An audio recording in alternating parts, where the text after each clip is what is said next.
Uh, yeah. Okay. Hello. We're gonna do some lazy, completely shit React Andying today because I don't feel like putting effort into things. I've been putting a lot of effort into things all week, so I think it's fair that I don't have to do anything today. So we're gonna spend a little bit of time, a couple hours or so, doing some React Andying as usual. And yeah, we have a bit of a backlog. We have this one to start with, I guess.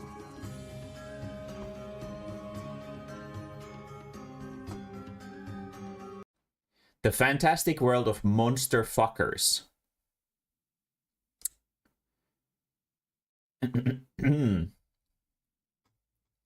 I have no idea what the hell this is.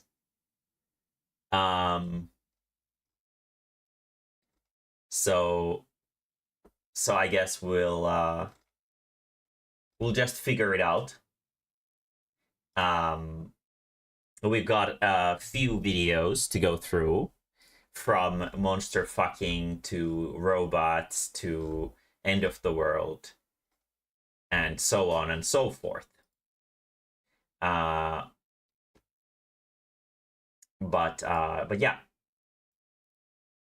let's see what we have in store for today. I'll turn on not text this one. Quick but very necessary note: we're only talking about fantasy in this video. This is not a video about animals or bestiality. Monsters are, very importantly... I hate that people today are so fucking stupid that they need a disclaimer like this. What do you mean? Of course they're not. Like, what?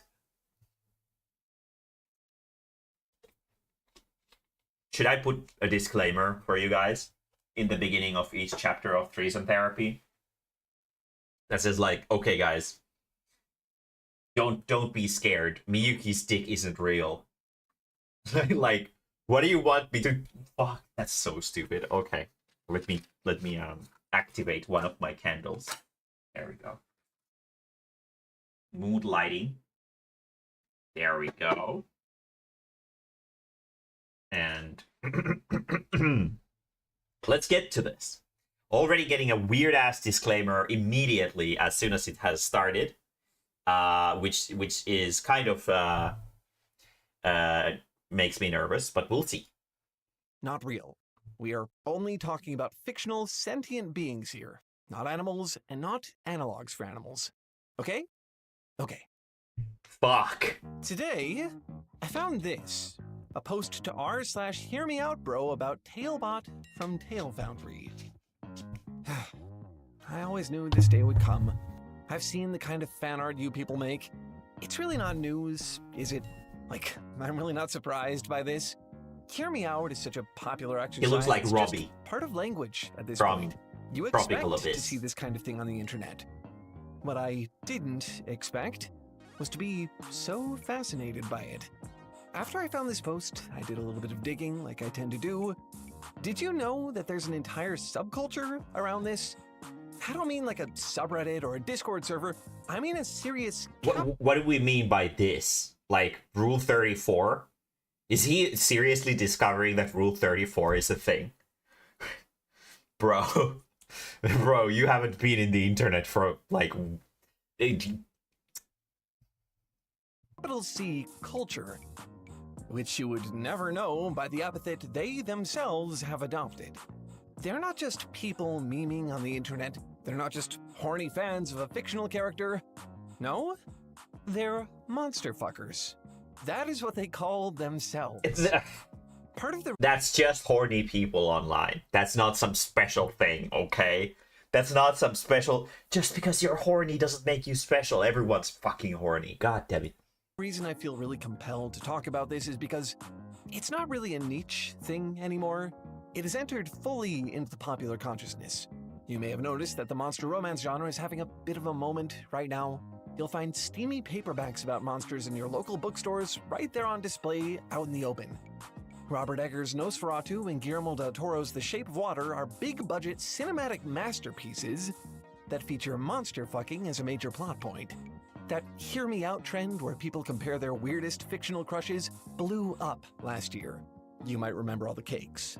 And unlike most online fads, I mean, you could argue that Lucario isn't entirely sentient, okay? Pokemon are kind of like a gray area, okay?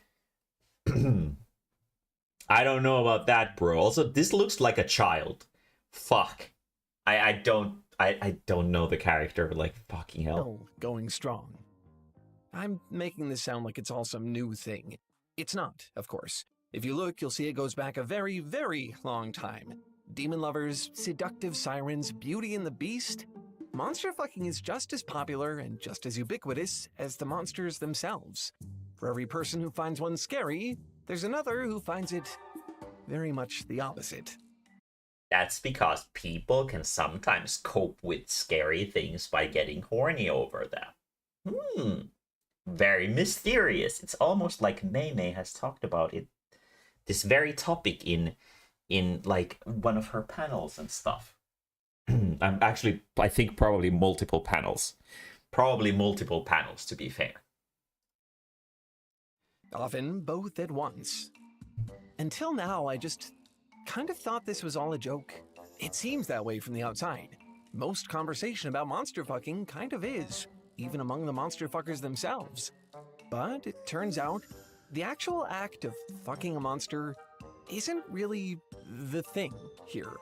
There's a lot more to it. There's a legitimate reason. It's the taboo, it's like why girls like bad boys. It's the same thing, but it's just taken to a fantasy world, so it's safer to think about it because it's fantasy. And it's like yaoi is for girls, where it's like a safe way to experience these kinds of things without feeling like it's clearly fantasy, and it's so far away, like removed from reality, that it helps make like these kind of difficult topics easier to handle. Very, very, very, very normal. Many legitimate reasons why this fantasy appeals to so many people and has such staying power. And after spending truly far more time than I ever thought I would studying it, I've got to say, monster fucking kind of makes sense. Don't worry. A lot of if fucking you don't get actually it does. by the end of this video, you will. Just hear me out.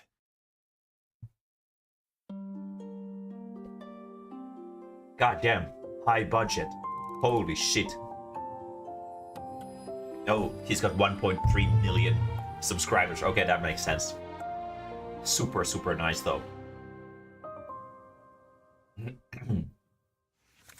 Very impressive. Okay, one thing really quick before we start the video. I just need to say, the Tail Foundry community is full of freaks. 100% certified nasty little creatures. While we were working on this video, our team asked them for their thoughts on monster fucking. Okay, yeah, no, they are fucking weirdo perverts. There's Final Fantasy 14. They're only idiots play that shit. Holy, like you have to be. Yeah. Look, they're talking about it too. He's got a fictional crush on La Brea. He's got a fiction.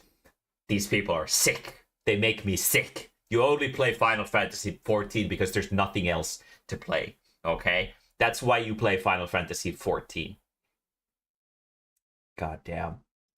And just things got wild. A huge thanks to all our supporters who joined in on this freaky little escapade. So fun to read all this stuff. If you didn't know, this is also just a thing that we do. Everyone who supports us gets to join the Tail Foundry team to chat about videos we have in the works. It's so much fun and honestly so helpful. Sometimes we get entire video ideas, like this one, just by having these conversations. If you want to join in, just go to thetailfoundry.com/support. I hope we'll see you there. Now, back to the video.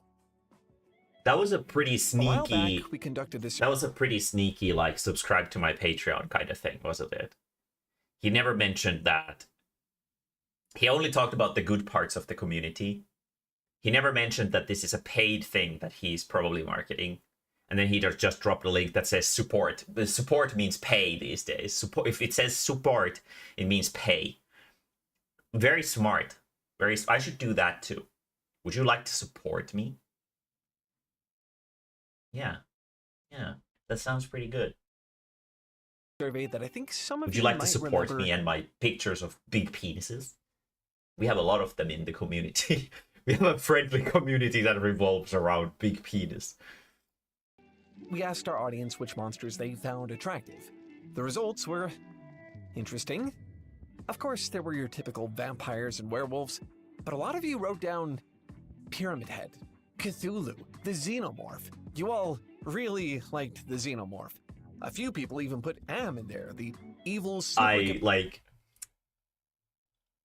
I really like Alien. It's like one of my favorite movies of all time, if not the favorite movie of all time. I fucking love it. But I only saw it when I was like... probably like 16, 17. Probably like 17 or something. Or maybe even later. No, I think I was probably like 17 or so when I saw Alien for the first time. And by this time, I had already seen all the fucking awful shit that people on Fur Affinity draw of this thing. So there was nothing. There, like, oh yeah, okay, so here's the face hugger. Okay, yeah, I get that, like, grossed out feeling from the face hugger. Like, I hate it. It's just feels very oppressive and unpleasant. But there are so many people who like fetishize it to oblivion that like I can't take it super seriously because of it. It's just like, goddamn. It's just got like it was kind of completely ruined for me. The Xenomorph is still like okay-ish, but that's the thing online. If it has legs, it's gonna have tits too. Computer overlord from I Have No Mouth and I Must Scream. It's like Alien hard DVD to box. even Yeah, process so some of these. I had heard about it already, and I was like, I already like I knew about the Xenomorph for a long time. It's such a cultural icon character, but like I just somehow never came across it because I've always been like a mega pussy, so I've been always a bit of a coward when it comes down to horror stuff. So only like a little bit later, like late teens, I started realizing that horror can actually be really cool.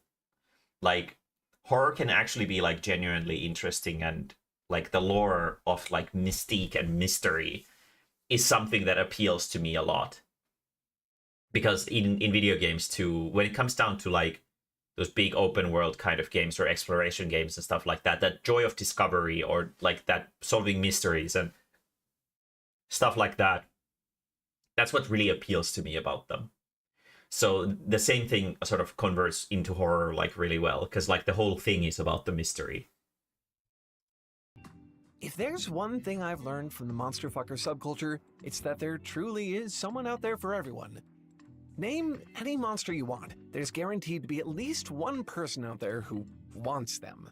I don't think that's true. I don't think that's true. There's like, we had this conversation that there's probably like one furry of like every animal species. But then we were like, what about like fucking lice? Is there a lice furry? I think I tried Googling this and I couldn't find a lice furry. No one wants to be a lice. And even worse, like a genital lice or something like that. It's like, fuck. That's not cool, man. You know, there are definitely monsters that people don't want to fuck as well. It has to like fill in like a certain kind of niche to be fuckable enough. But there are definitely monsters that don't fall into that category as well. Sheer variety is part of the appeal. Sadly, none of those monsters are in hit video game franchise Monster Hunter, because people want to fuck those things like crazy. Holy fuck, I don't understand how horny people get over them. It is fucking insane. There are countless monsters to choose from and countless ways to fantasize about them. The one thing every monster has in common, though, they're pure fantasy. so far removed from reality, you can imagine being intimate with them in any way you want. Which means that, scary as they may be, monsters are actually a relatively safe way to explore your desires. See? What a surprise! I was 7 steps ahead of this conversation. This just goes to show you that I've been in these circles for way too long. Shit! Although I myself have precious little experience with it, I gather that intimacy is really hard to figure out, even between humans. When you look at another person, it's hard to tell what they're like on the inside. How can you tell if someone's really your type?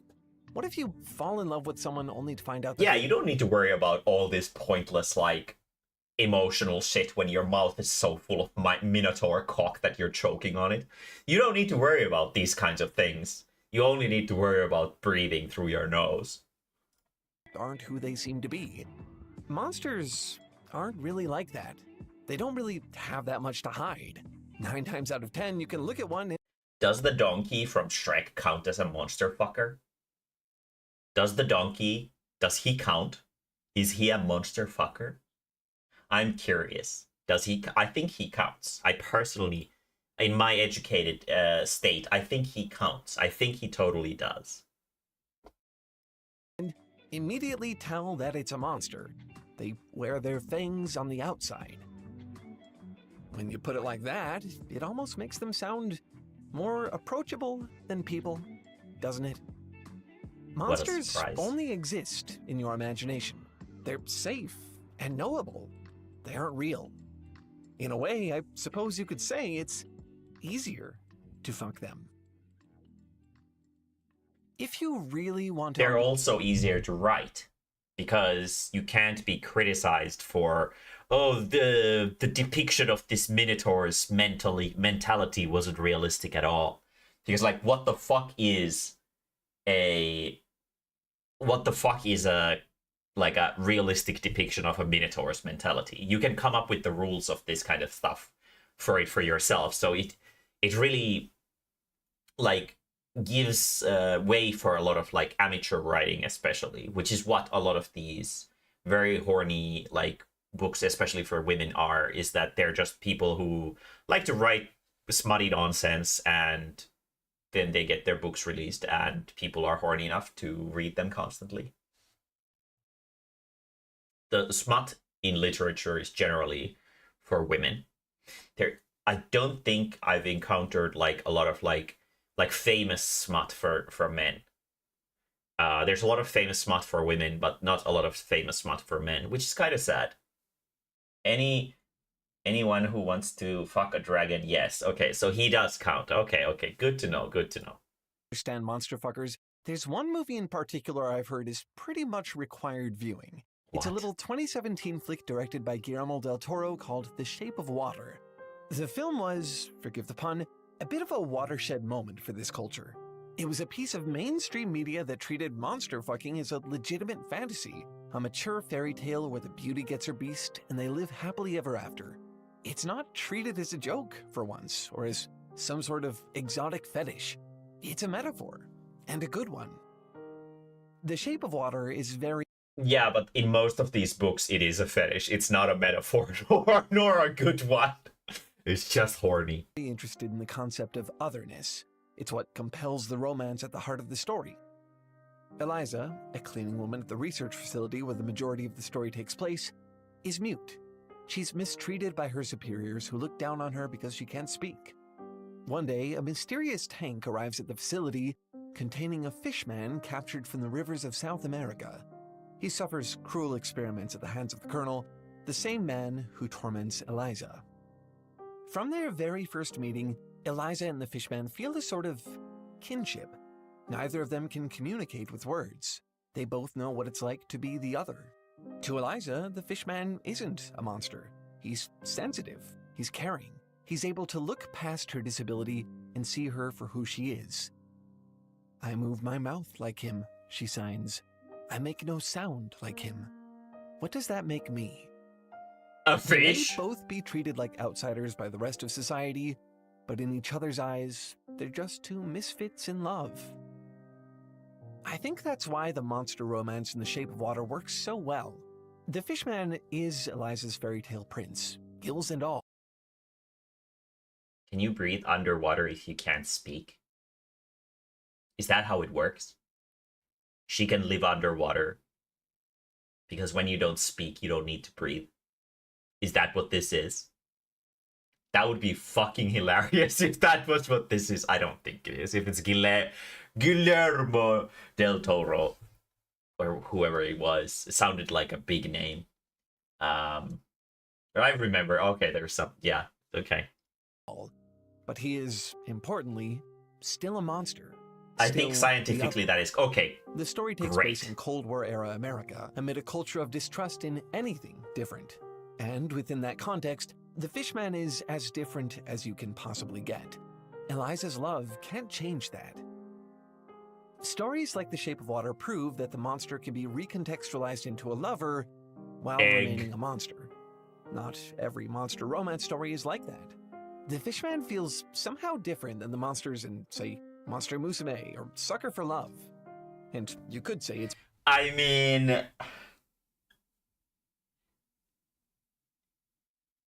mean, how though?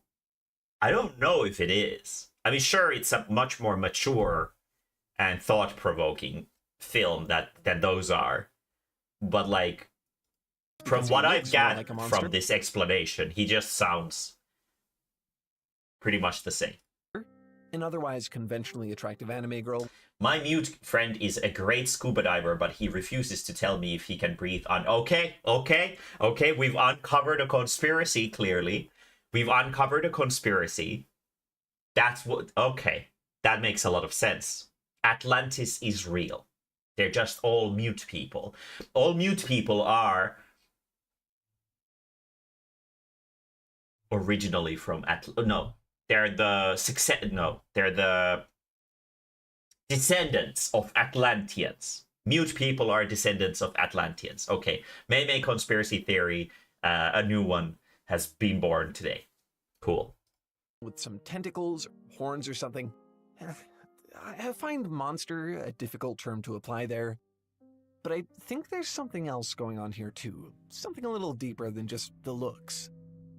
Okay, so looks-wise, we can't compare Monster Musume and this film for a very, very insanely important reason. And that is because Monster Musume is geared towards men, and this romance thing is geared towards women. And there is a massively significant difference in what kind of looks appeal to different kinds of people. And men usually like big-ass titties. And big-ass titties don't work super well if it's like a biblically accurate angel. So... But like, if you look at Mr. Fish Dude there, he's still buff as shit. He's very, like, masculine. You can tell. He definitely appeals to a certain audience. So yeah, I think his design is like, once we take away all the details and all the lore and whatever, is essentially just as shallow as your average Monster Musume, where they have like a fucking panty sticker that they need to glue on themselves so that their snake pussy isn't constantly visible. Introduce you to Ella Gallego, a researcher, maybe one of the only ones in the whole world, who has conducted an entire study on monster fuckers. It's called Monstrous Desire. It was invaluable to my research here, one of the few places I was able to find real data about all of this.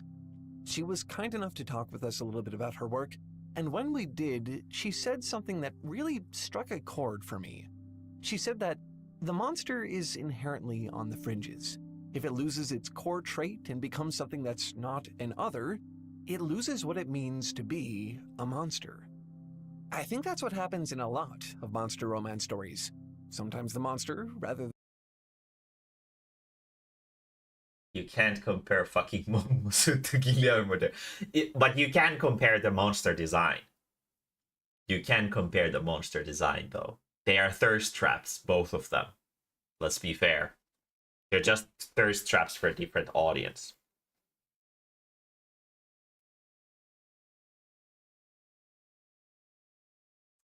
This is that meme where men are hear me out and present a conventionally attractive woman with horse ears or something, and women are hear me out and give you Omega from Final Fantasy XIV. I mean, Omega eventually turns into a Dreamboat hunk too as well.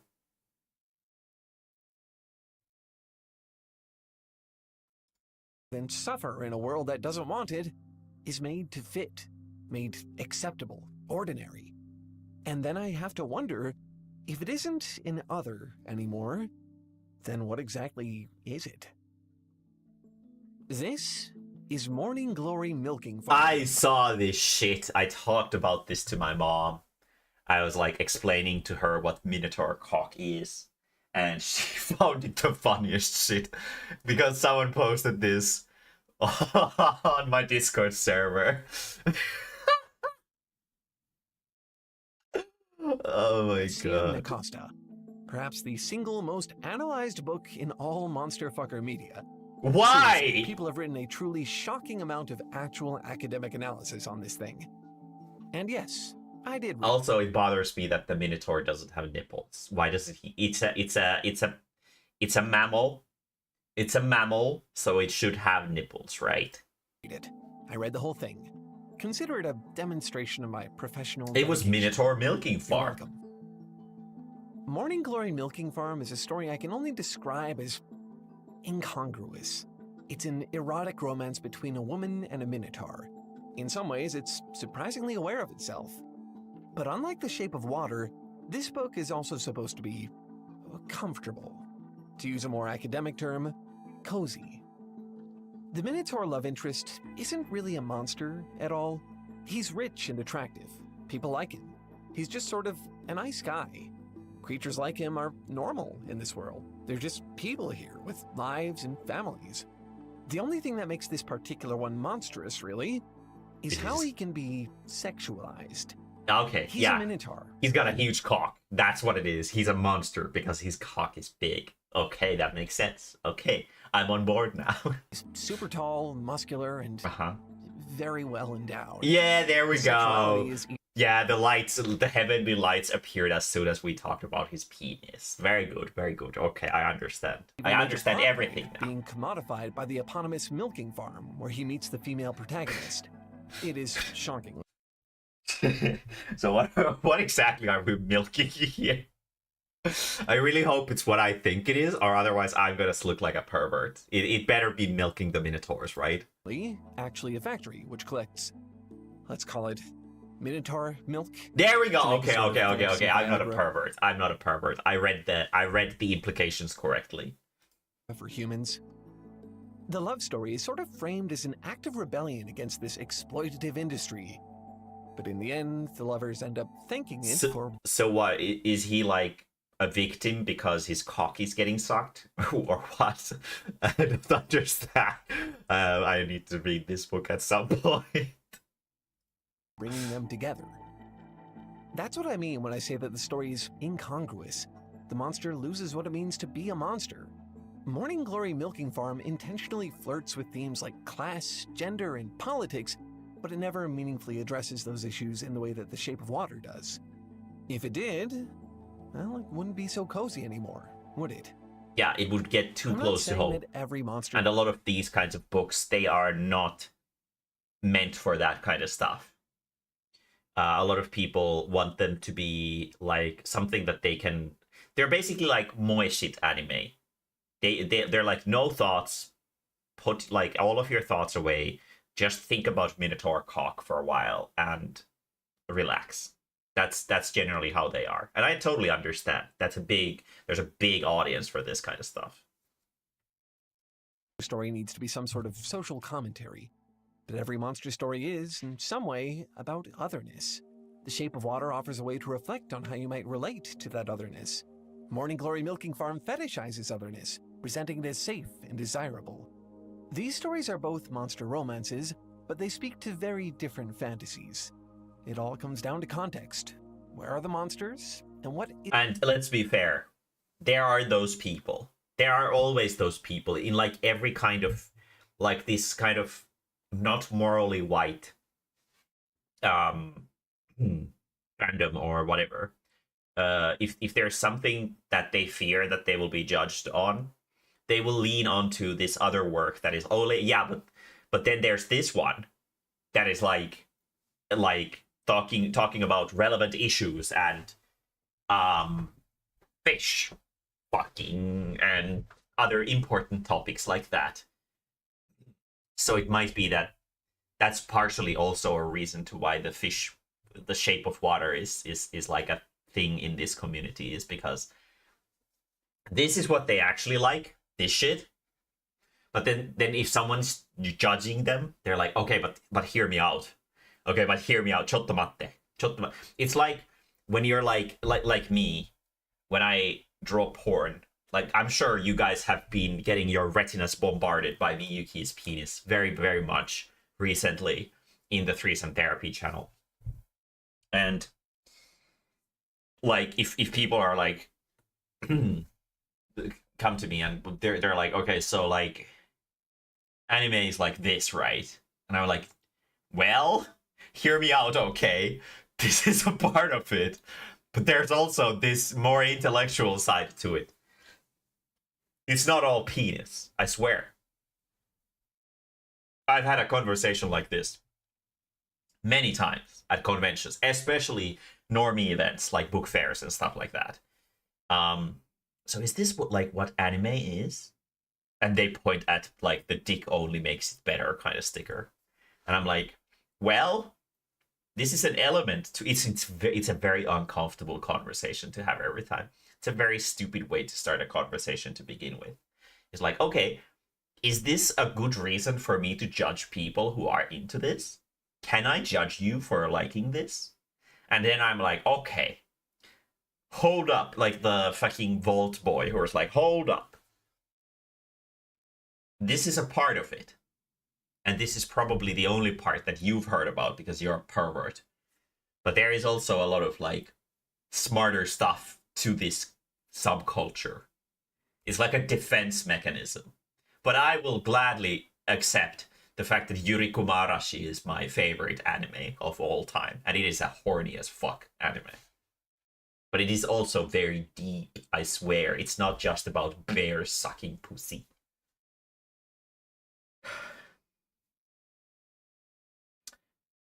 I wonder how many of these authors saw Disney's Beauty and the Beast and thought, no, hold on, they were onto something there. I'm sure. I'm sure there's a lot of people. And just like furries are into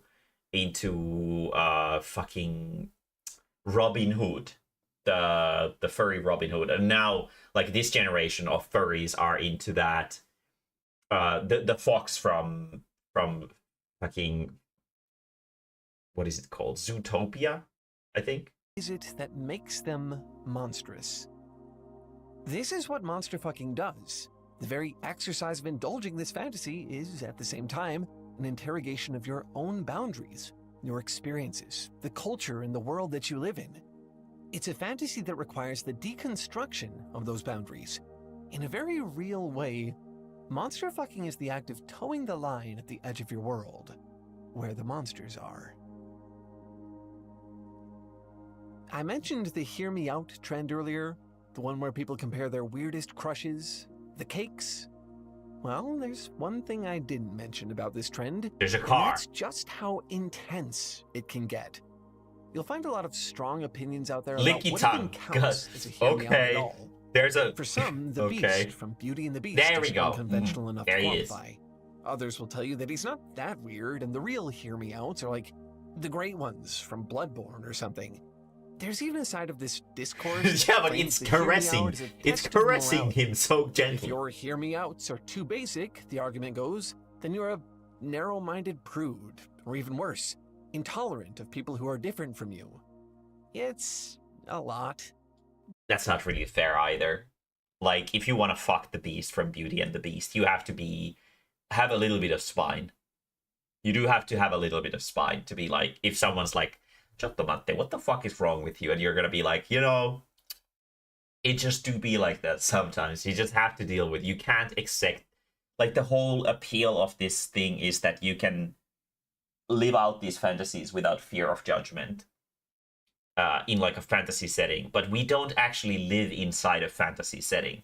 So when you're starting to think that people who judge you for your fetishes are intolerant or something, I think you're living in a fantasy land. People will always judge each other for their weird little quirks. That doesn't really mean that you should give a shit, though. So if you give them power by giving a shit, that's a you problem. You shouldn't give a shit. But remember, more people are into the... I don't know if that's true. I don't know. I know that you are probably into the rabbit, but I don't know if that's exactly true. Fucking furries, they love the fox, like, a lot. Monsters are dependent on context, which also means that how you define a monster depends on the context you come from. I found this illustrated really well in a Tumblr blog. Shocking, right? It's called the Hear Me Out Worthy poll. The way it works is a little unique. People don't actually vote on whether or not they think a character is hot. Instead, the point of the blog is to see if it's even worth debating. In other words, it's a bunch of Tumblr weirdos, bless their souls, trying to figure... No, it's not worth debating. It's just a fetish. You don't need to justify it. People can get horny. Like, this is such a safe fetish too. Like, it doesn't hurt anything. It's a fantasy. It's completely a fantasy. As long as you're not gonna go stick your dick inside a crab or something, you're fine. It's like, you don't need to justify it to people. You shouldn't need to justify this to people. Figure out what might qualify as a hear me out to a normie. The results are, again, interesting. If you've been on the internet for any amount of time, you'll know that Tumblr... I know that it's you, Bear. I know. That's why I said that you're into the rabbit, because I know that you're a furry. Of pretty notorious beauty standards over there. Some of the most iconic sex symbols in Tumblr history include Bill's Cipher, Sans the Skeleton, and of course... The triangle? Why is the triangle a sex symbol? What the fuck? Ever heard of the Tumblr sexy man archetype? Suffice it to Yeah, say, I have. attraction just works a little differently over there. I have. So, I've heard as of Sans Undertale being there, but I didn't know the triangle is one of them too. Or that, like, that was like a long version of the grandma from The Incredibles who makes their clothes, or whatever. I don't fucking know. You can expect, when they try to decide what a normie might find attractive, well, I'll let the polls speak for themselves. According to Tumblr, some obvious normie hear-me-outs would include Death from Discworld, the tall gargoyle from Disney's The Hunchback of Notre Dame, Gone... Okay, yeah, no, I see why it's the tall one. Girls like them tall. That makes sense. It has to be like 6 foot whatever to be like good enough. So that makes sense. The short gargoyle, it's gonna be spending time on like some kind of incel forums or something. It's a tragedy. Zootopia are just animals on 2 legs. Isn't that what most furries are, though? Gonzo the Muppet. This is exactly what I find so interesting. I mean, he's got a dick on his face. He's ready for action. It shows what individual people consider to be monstrous. It also reveals something about the context they're coming from, and how that context determines what otherness is to them. It's a contentious trend because of how personal it is, and how many different opinions are involved. At its core, Hear Me Out is an exercise that allows you to ask yourself, can I break down my own boundaries? And what would happen if I did? So, in a way, monster fucking is the act of choosing your own monsters. Because the first step in setting your own boundaries... This is just like your average Kirby boss. ...is also finding them. It quietly begs the question, if you didn't choose who the monsters are, then who did? After all this conversation, all this research, you know... Yeah, if you're sub 6 foot, you're like pathetic. You're like, it's that meme of Seymour from The Simpsons who's just looking down on you. He goes, pathetic. That's you if you're not over 6 feet. So cringe. Kind of thinking monster fucking is a joke. I mean, however seriously you try to take it, they're still called monster fuckers. It's a word I've been saying for this whole video with a straight face. You'd think it would be a simple idea, but researching this was actually way more daunting than I expected. Being a monster fucker is a deeply personal thing. Like Eliza from The Shape of Water, some people can relate to how the monsters are treated. They see their own otherness mirrored within the monster. For some, it's about empowerment. They want to believe that their love can reform even the most terrifying beasts. Romancing the monster can even be an exercise in self-love, embracing a representation of your own flaws and anxiety, the things that scare you about yourself. As one Redditor put it, if a monster could be beautiful to someone... This is a very common thing in fetishizing things in general. It's a coping mechanism. It's super common. I've talked about this like a million times. Then I could be too. There are as many reasons to be a monster fucker as there are monsters to love. Ella, the researcher I interviewed, left me not necessarily with this coping thought. about like, oh, I can fix him. Coping more about yourself. Like if there's something that you don't find attractive about yourself, usually fetishizing it is a way that people cope with it. You can, for example, attribute some of those features to a monster that you find unattractive about yourself or something. Much flexibility in monstrosity. It's a lack of categorization and boundaries. It can be extremely helpful when engaging with desire. And I think she's right. I think there's a reason this caught on and a reason it stayed here. I think as an exercise, it's just legitimately useful. If you really want to figure out your own boundaries, to determine who the monsters are to you rather than be told by someone else, well, maybe the monster fuckers are onto something. Okay, the research for this video was an absolute rabbit hole. You know, I wonder if that's where the ugly bastard archetype is from. I think it, like, at least partially is. It's like it's like a spiteful form of that. It's like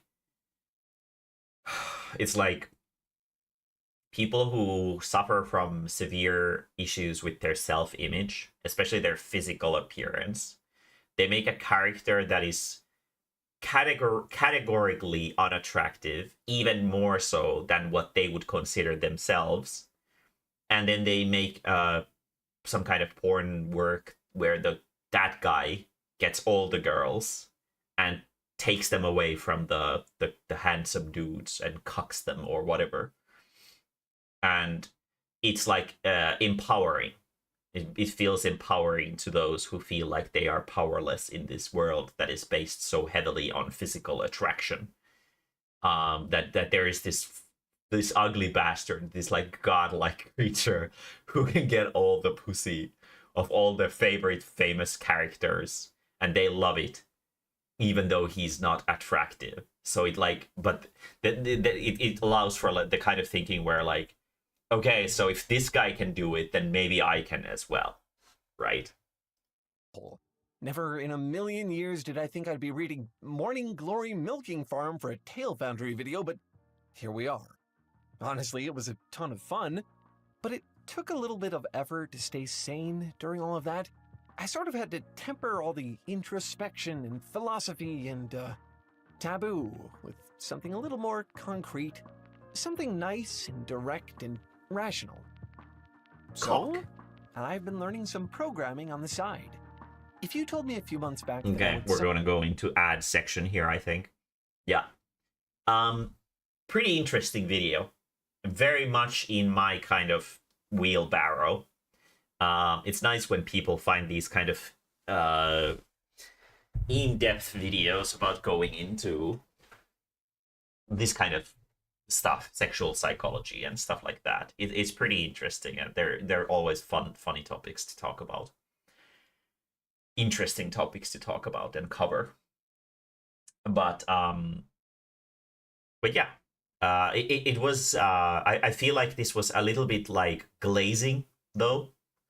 It made it out like it's this like super, like it made it feel like I feel like was represented as something deeper than it actually is.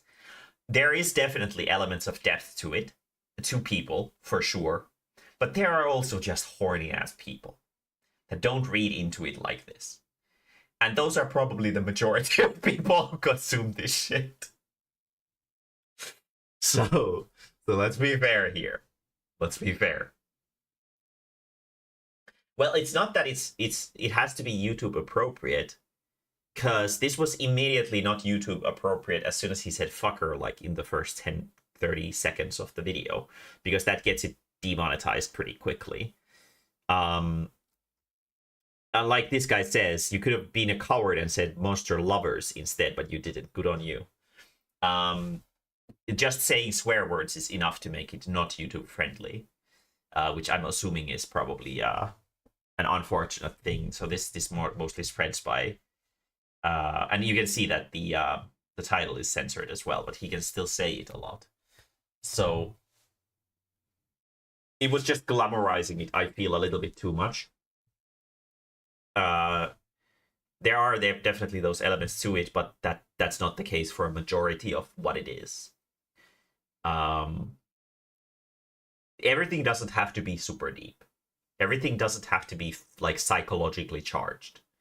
It's okay for people to just be horny as well. But that was a really good video, to be honest. I really enjoyed that. That was great. And we have a random VTuber clip from Bear. 26 minutes? No, we're not gonna watch a fucking different VTuber for 26 minutes. What the fuck? Goddamn. What an awful suggestion. Oh my god.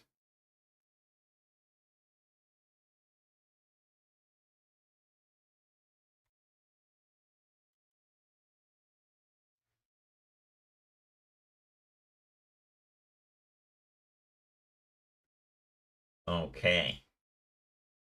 It's the first okay, it's 9 minutes. Yeah. So I already saw things about this useless piece of shit that costs like what, like 80,000 or something insane like that. Housekeeper. Thank you, Neo. For $20,000, you can pre-order 1X's Neo robot now, with delivery in 2026. 20K. I think you missed a tiny spot over here. Yeah, do your work better, one you little stupid catch. fucking sack of shit. There may be a human behind the curtain, pulling the robot strings. Yeah, it's all fake. If I throw up, will the robot throw up? A company representative may need to peer into your house via Neo's camera eyes to get things done. To many people, this is crazy. You have to be okay with this for the product to be. This is like a stupid thing in general. This is like a completely pointless. Like, it's obviously not going to be a functional product. It's a scam, and people who fall for this are probably out there, and they probably have more than enough money to spend on this, so they don't mind if it's a scam. But this is obviously a scam. So basically, the way this works is that the way this works is that we have this quote-unquote AI robot right here. This fucking thing that will eventually strangle you in your sleep. And it is supposed to be AI controlled, so it can do tasks by itself. And it was marketed as such. But they're launching it as a, like, quote unquote, like a beta test or an alpha test, to be fair, where instead of this thing being AI powered, it will require you to contact the company, and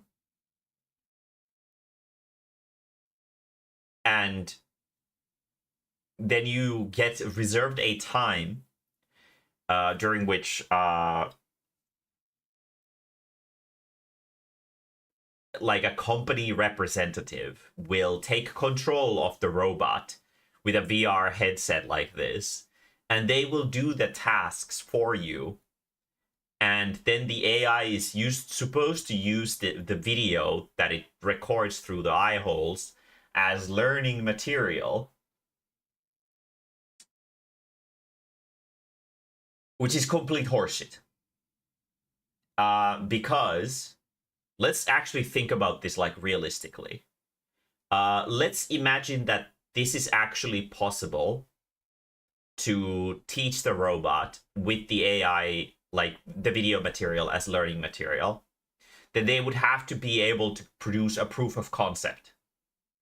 And they have not shown a single proof of concept over this entire marketing thing that they have done, which means that this is nothing but a scam.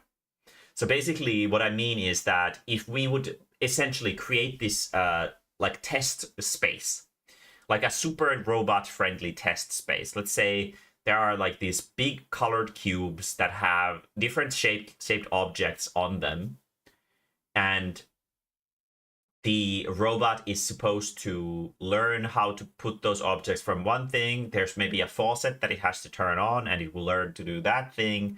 And they have like these basic home appliance things, maybe open a fridge, close a fridge. These basic actions that are done in this testing space. And if it was actually realistic, where this robot could do that by learning it from watching, they would be able to already produce this. Because if they have the money to create this nonsense dumbass robot, they also have the money to create like a simulated, basically like a simulator space where they can test out the capability of the AI. So this is basically a crowdfunding into these guys' dreams with no evidence backing it whatsoever. I wish people were that fucking generous with my works as well. I would be so financially stable if people were willing to just throw money at me just because I say that maybe in like 700 years, my books will be so desirable that you're going to be making billions from selling them. Is like, that's basically what this is promising. Is like, you're going to get this magical reward for suffering through all this garbage. Okay, that's... We should use my books as a metaphor for garbage. They are glorious, perfect artwork that you should appreciate and treasure. But they're not going to change your life. Let's be fair. I draw dicks. They're not going to change your life. You might get emotions from them. Many kinds of emotions. But they're not going to change your life, most likely. They are ultimately just books. And most books don't change lives. I say, like, for most people, books generally don't change lives. So it's making a promise of something that doesn't exist. And I feel like that's very, very treacherous and false marketing. This is a very, very sneaky, slimy kind of product that they're trying to sell here. We're twinning now, Neo. Home robots have had two big challenges: creating a safe and capable body and a smart brain. 1X is taking on both of those, which is why Neo looks so different from a more industrial factory robot. Neo, it's 70 degrees. Like, look at the guy. He looks like a scammer. Look, he looks like a skinwalker. He looks like a skinwalker. He's not a real person. He is... Like, this is a scammer. Fuck. It's a combination of safety and just also generally aesthetics. You can think of it kind of... Yeah, but like, that doesn't change your life, though. That doesn't... Just because something touches you, or you remember something, or like find an interesting quote or an interesting thought in a book or something like that, that doesn't mean that your life has now taken an ultimately completely different path and it will lead you to nirvana or something like that.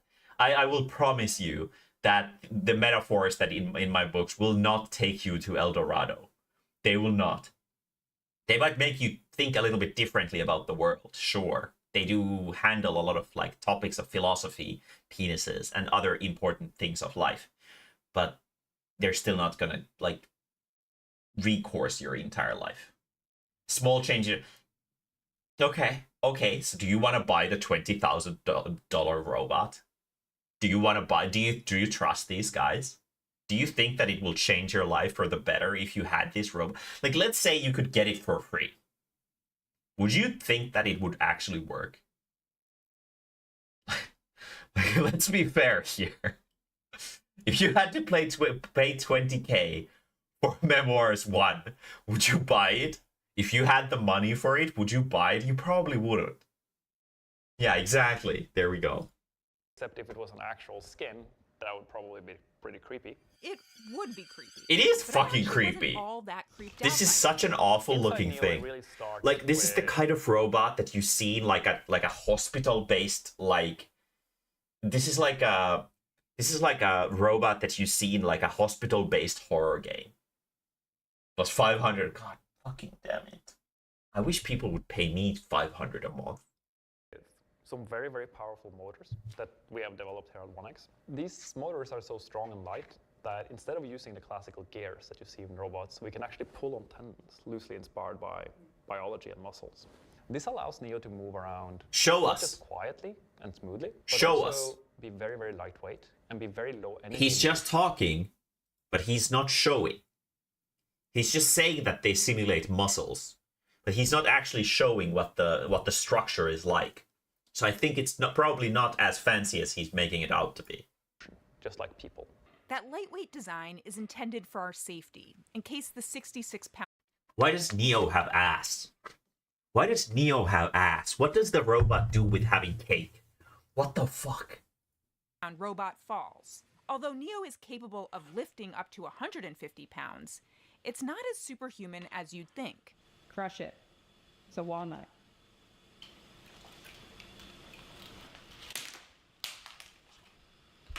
There's this concept that we think that robots are like This is the superhuman in, like, future. pressure and like strength. And some robots are because they're heavily geared, but that means you're not sensitive, right? And delicate. Neo doesn't work like this at all. It works more like us. Neo doesn't work at all. Finger strength. of He's a Neo is VR. not the same He's a thing. fucking glorified Our body VR lets Neo chat. try to do a lot of things humans do. Emphasis on try. Can I get a water? If only the real world didn't have doors. All in, it took Neo a little over a minute to fetch a water from the fridge 10 feet away. Thank you, Neo. Next challenge, load 3 items in the dishwasher. You got this, Neo. You got it.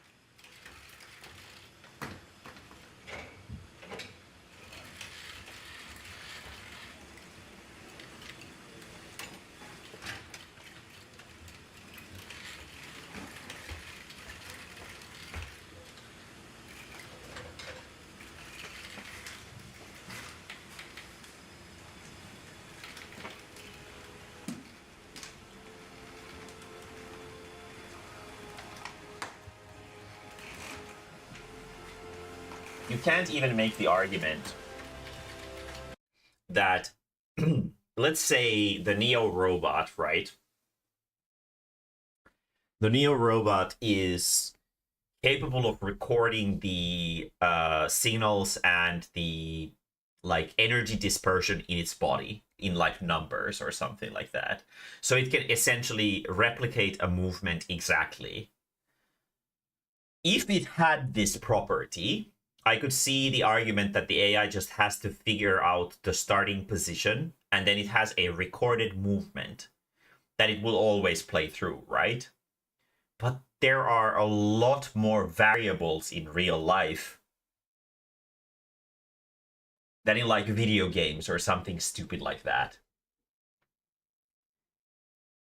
So let's say that the glass is a little bit differently shaped.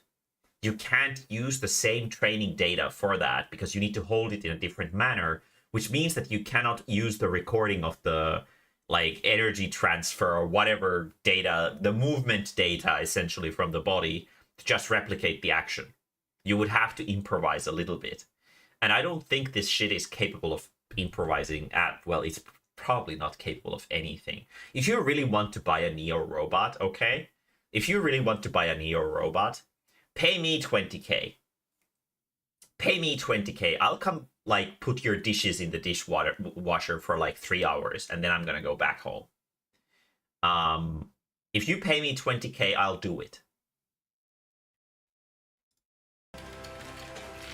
And that took 5 minutes. The Neo I saw isn't the one shipping in 2026. The new model will be safer and have better hand dexterity. The one I saw still needed to take breaks to charge and cool down. That doesn't mean fucking jack shit. It's safer. It's safer.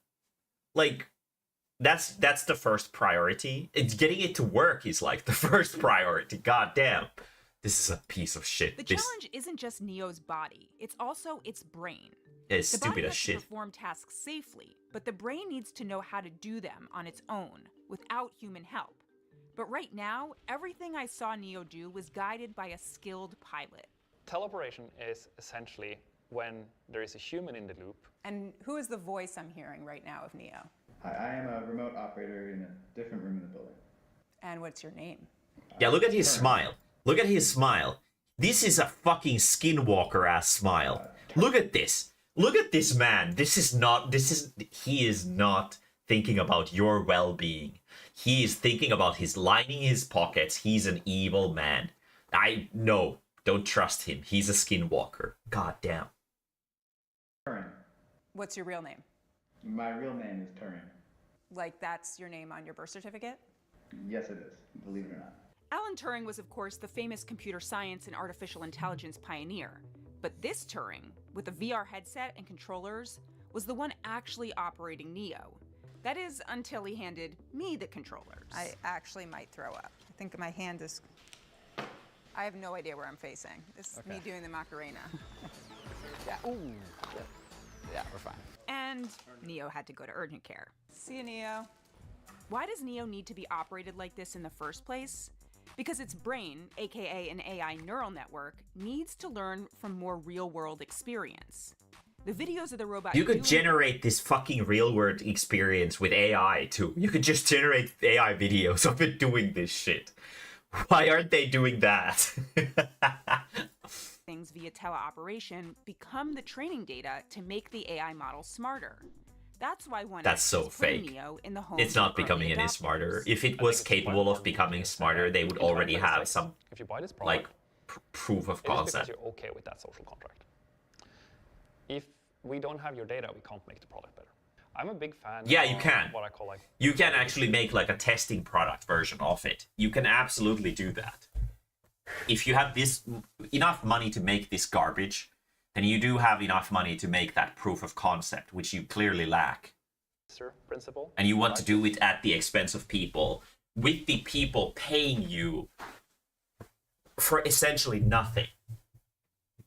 They're paying for an electronic maid that doesn't even have massive tits. Like, what the fuck is the point? Big sister helps you. Big brother is just there to kind of monitor you. And we are very much the big sister. Depending on how much you want to trade, we can be more useful. And you decide where on that scale you want to be. Do you right now? But let's be fair here. They're not gonna be useful. This isn't gonna be useful for anyone for like the first 200 years or something. It takes fucking 5 minutes to load up a dishwasher. You could do that in like a minute yourself. What the fuck is the benefit of having this? Outside of making maybe your wallet a little bit lighter so your back isn't gonna get strained from carrying it. God damn. Things, Neo, in 2026 will do autonomously versus what it will do teleoperated. So when you get your Neo in 2026, it will do most of the things in your home autonomously. The quality I don't think it will vary and will improve drastically quite fast as we get data. I don't think to be it will. clear, on my visit, I didn't see He's Neo just do saying that, anything. but he doesn't have any proof that this is the case. He doesn't have any evidence for anything he says. He's just saying things. Autonomously. The company did share this video of Neo autonomously opening the door. You know, there's this... That's a fucking video, like a pre-recorded AI CGI slop, video. I do know. It's a very powerful concept of, let's call it robotics slop. It's the most useful kind of slop. This is definitely slop. He is right. Correct there. This is slop. I'm pretty happy. It is going to be not perfect, but back to like just incredibly useful. Neo might not fold my It's not shirt gonna be perfectly. incredibly useful. It's not gonna be incredibly useful. It's gonna be completely fucking worthless. But if an arm is like kind of hanging out of the shirt, like it's okay. It's robotic slop. It's Yeah, it's thank you Neo. very much, Neo, for all this effort that you Honestly, put into this. It isn't bad. Thank you. But the reality is, at least at first, much of Neo's work will be done by someone else. There'll be an app where you can schedule teleoperation, specifying exactly what and when you want Neo to do things in your house. So we want to, of course, make sure that we respect privacy as much as possible, and that it's always on your terms. You are always in control. Some examples of this is... Imagine working for this fucking company, and you're like in Mae-mae's house, where there's just like fucking wallpapers of big dicks on the wall. It's like this poor like teleoperator working 9 to 5, and they're like, oh no, I've got a reservation for Mae-mae's house again. There's gonna be the Minotaur cocks on the fucking bookshelves, and then the task says like order the Minotaur cocks based on your preference. If it's wrong, I'm never gonna hire you again. So you better do a fucking good job. Not see you, right? We can blur people. Teleoperator also... Can you blur Minotaur cocks though? Per home, where you set no-go zones. So that's enforced on the software level. So even if the teleoperator would try, they cannot get the robot to go into those homes. And also the teleoperator can never connect to a robot unless you approve it. Other companies, like Figure and Tesla, are also racing to build humanoid robots and develop their own AI models to make them fully autonomous. As someone who's always dreamed of the home robot straight out of the Jetsons, let's go home, Rosie. Yes, ma'am. The dream finally feels within reach. But I also couldn't shake flashes of Ex Machina. Do you have a name? Ava. Neo turns on the stove and throws some paper on and walks away. Can Neo do that? Mind-blowing idea. What is your idea? Neo will not do that. Physically, can the robot do that? Yes. Physically, can a lot of products in your home do something dangerous if they decided to? Yes. We will ensure that that is not something that products don't decide to do something like this, though. We're just waiting for the first Neo murder. We're just waiting for the first Neo murder to happen. What if they actually just use the operators to scope out houses, valuables, and read passwords so they can rob them? Makes sense. Once people realize that this is a scam, that's going to be like the second part of the scam. That's going to be like the second layer to this. They're going to be getting robbed. Layers of safety systems here that ensure Neo has scouted out all the best ways to get into the houses. To take a very heavy piece of wood, like the top of a table, and drop it on me when I'm sleeping.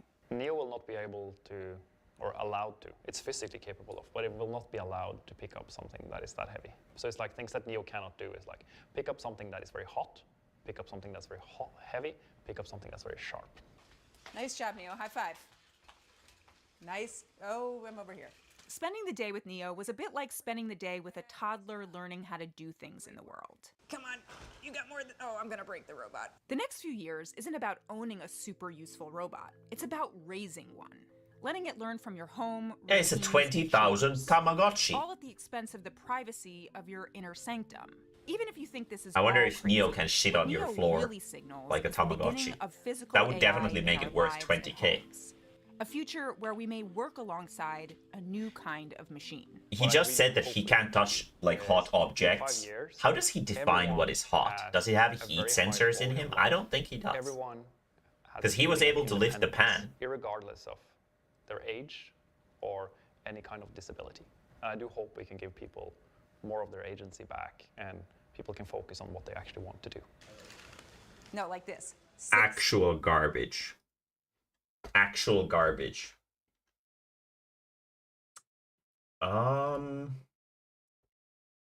Did we watch this? End of the world predictions. Did we watch this? Let me check this real quickly.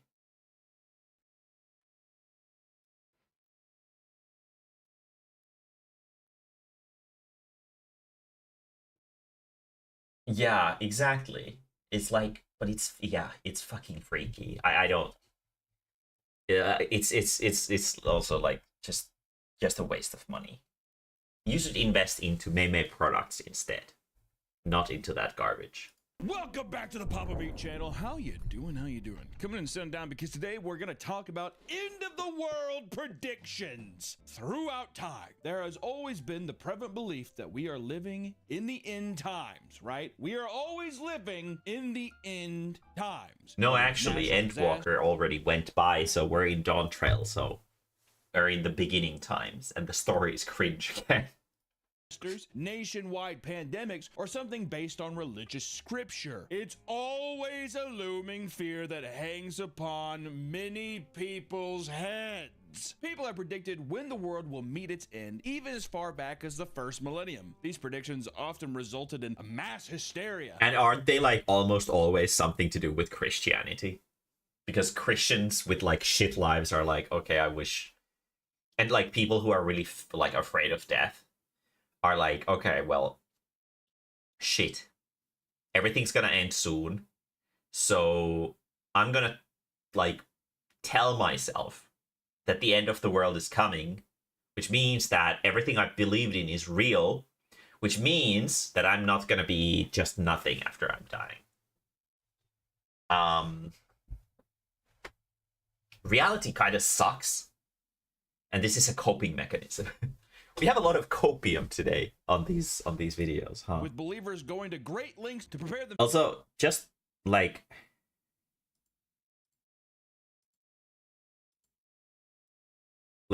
this guy right here looks like a My Little Pony drawn in like HD. I kind of hate it.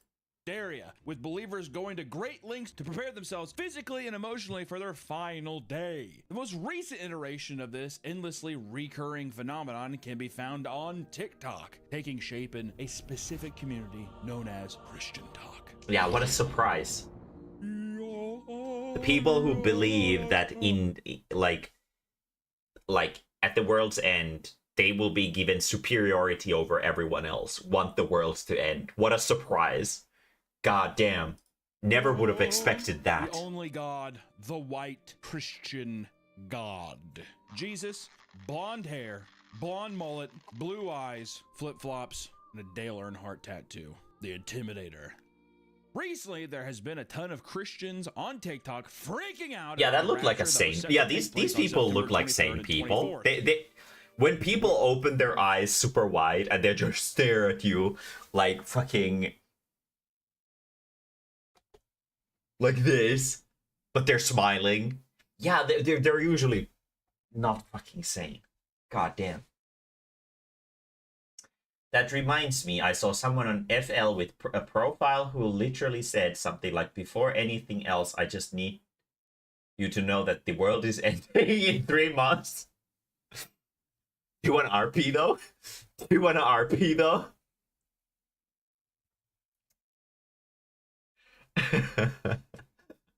You know, we might as well enjoy the last 3 months, right? Get off to like some good ass ERP. Pray that you are worthy of ascending and cherries, and you put that on. Yeah, and you think that you're gonna be ascending if you visited F list. If you have an F list profile, you ain't ascending anywhere. Okay, let's be fair. The only thing that is probably ascending is your cock. God damn. That was Rapture Talk grew as the movement spread and became more popular. Thousands of people were posting about how they fully believed that the end times were coming. Some were overjoyed, while others were stricken with intense grief. Oh God! Yeah, you can just see from these people that they're insane. This all began when South African pastor like 4 hours ago. God claimed damn. To have a vision of Jesus telling him of his return to earth. According to Josh, he saw Jesus on a throne telling him, "I am coming soon. I am coming soon." Jesus then told him dates of his arrival, which were 2 weeks out from his vision. A clip of an interview with Josh talking about his vision blew up and started the whole craze. But no, these people are like so in their own like bubble that they don't realize that this is like the #1 way to destroy your successful career as a Christian speaker or whatever. This is like the #1 way to destroy your career. It's crazy. My theory is that rapture has already happened and everyone on Earth is the folks who were left behind. That would be fucking hilarious. No one could have predicted the mass hysteria that would follow. It was pretty shocking. Right out of the gate, people began to post videos of themselves preparing their houses for the people left behind. If you're seeing this, you know, still here, I remember hearing about these kind of raptures and stuff like that, and I was wondering, like, I wonder if there are any people who would like sell their Pokemon cards to me for cheap. If they're gonna get raptured anyway, I could have their Pokemon cards, right? That makes sense, right? It doesn't, like, they're not gonna do anything with their Pokemon cards. So it makes sense to give them to Mae-mae. Sorry. I have never been given Pokemon cards by a Rapture person, though. If there are any Rapturers in chat out of the 4 people watching, let me know. Hit me up. You didn't make it. At least you're here getting to do all the sins that you wanted to do and be naughty with your fellow sinners. I don't know. Maybe you can make the best out of it.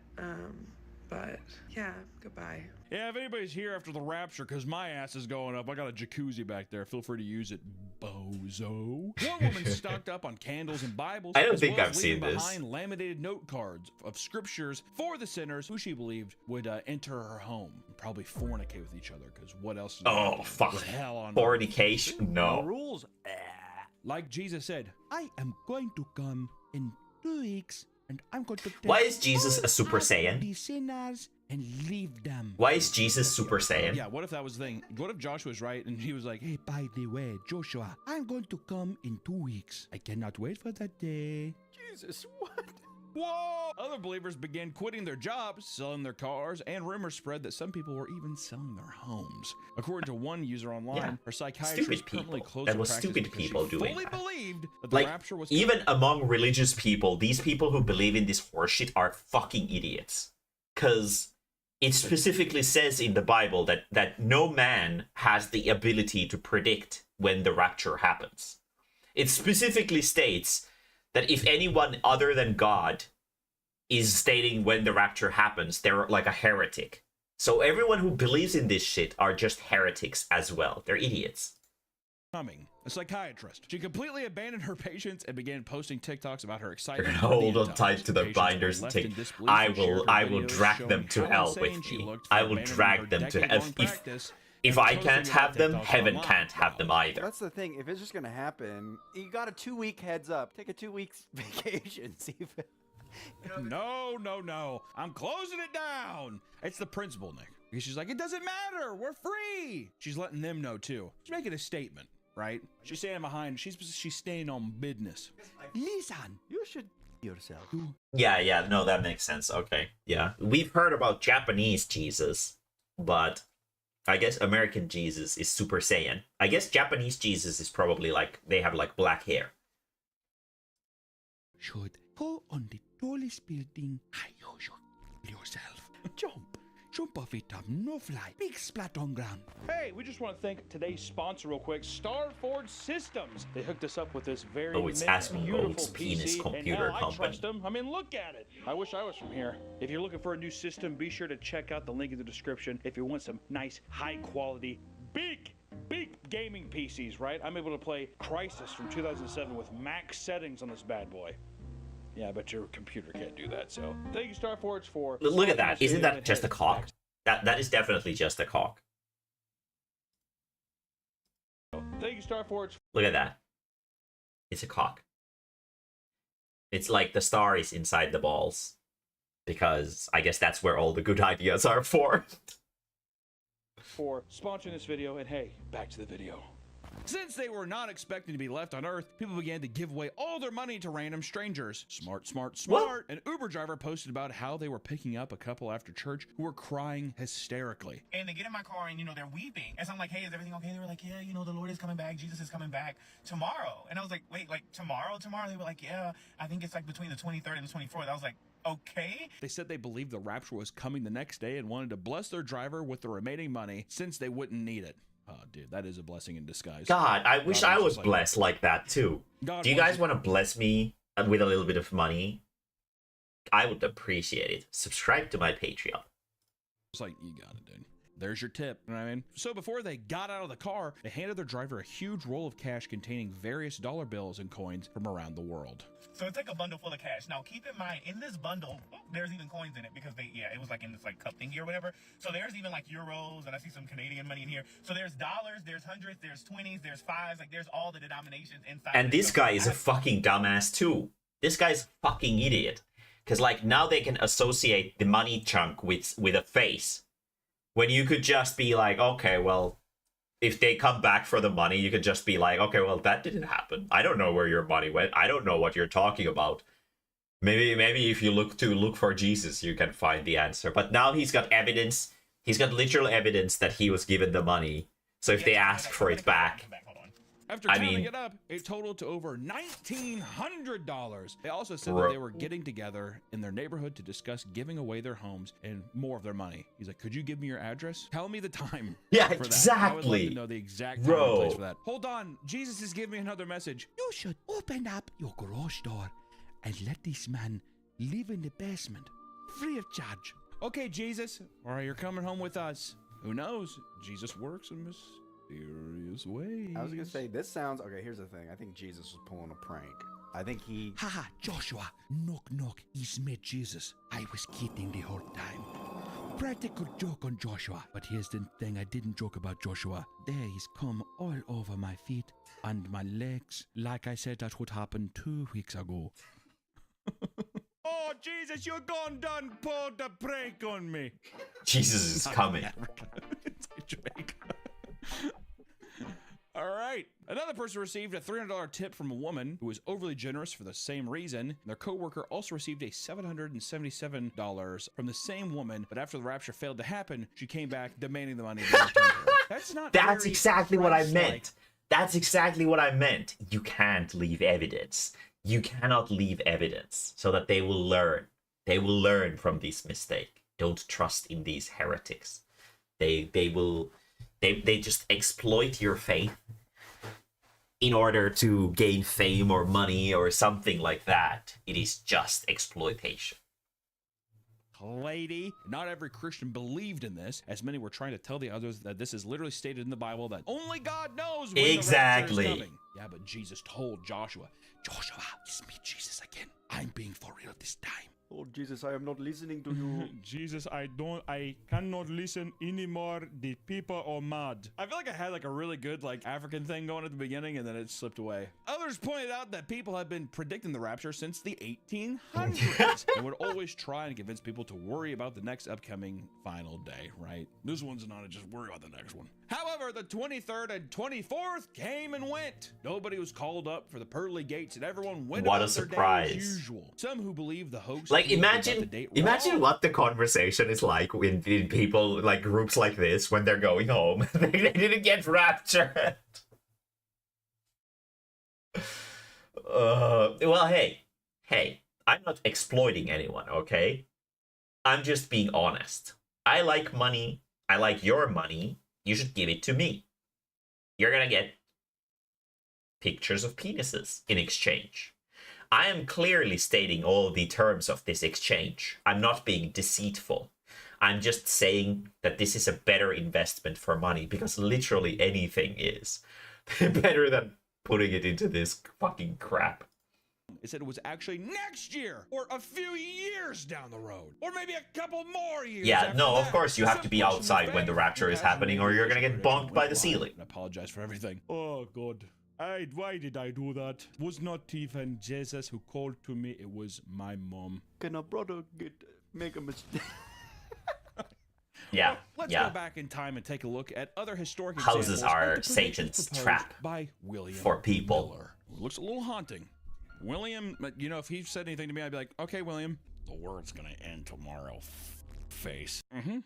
Thank you, William. William was a clergyman that had become obsessed with the Bible after returning from fighting in the Battle of Plattsburgh in 1814. Just want to show maybe a picture of it. No, show some footage. Yeah, shows footage of the Battle of Plattsburgh in 1814 when cameras were definitely around. Crazy stuff. He found himself particularly fascinated with the concept of Christ's return, aka he had PTSD and he might have been a schizophrenic. After seeing people die, you know what's kind of wild? Jesus coming back, right, guys? Okay, William. He became responsible for creating the Protestant religion movement known as Millerism, aka the followers of the belief that the second coming of Christ would occur sometime between March 21st, 1843 and March 21st, 1844.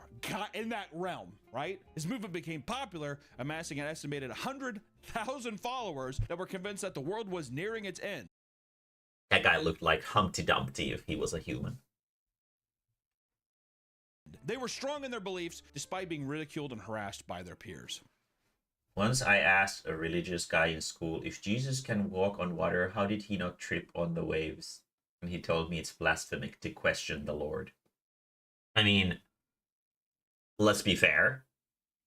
Not all bodies of water have waves.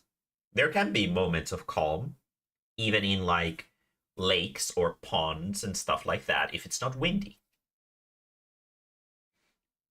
And we also don't know the physics behind his walking on water glitch.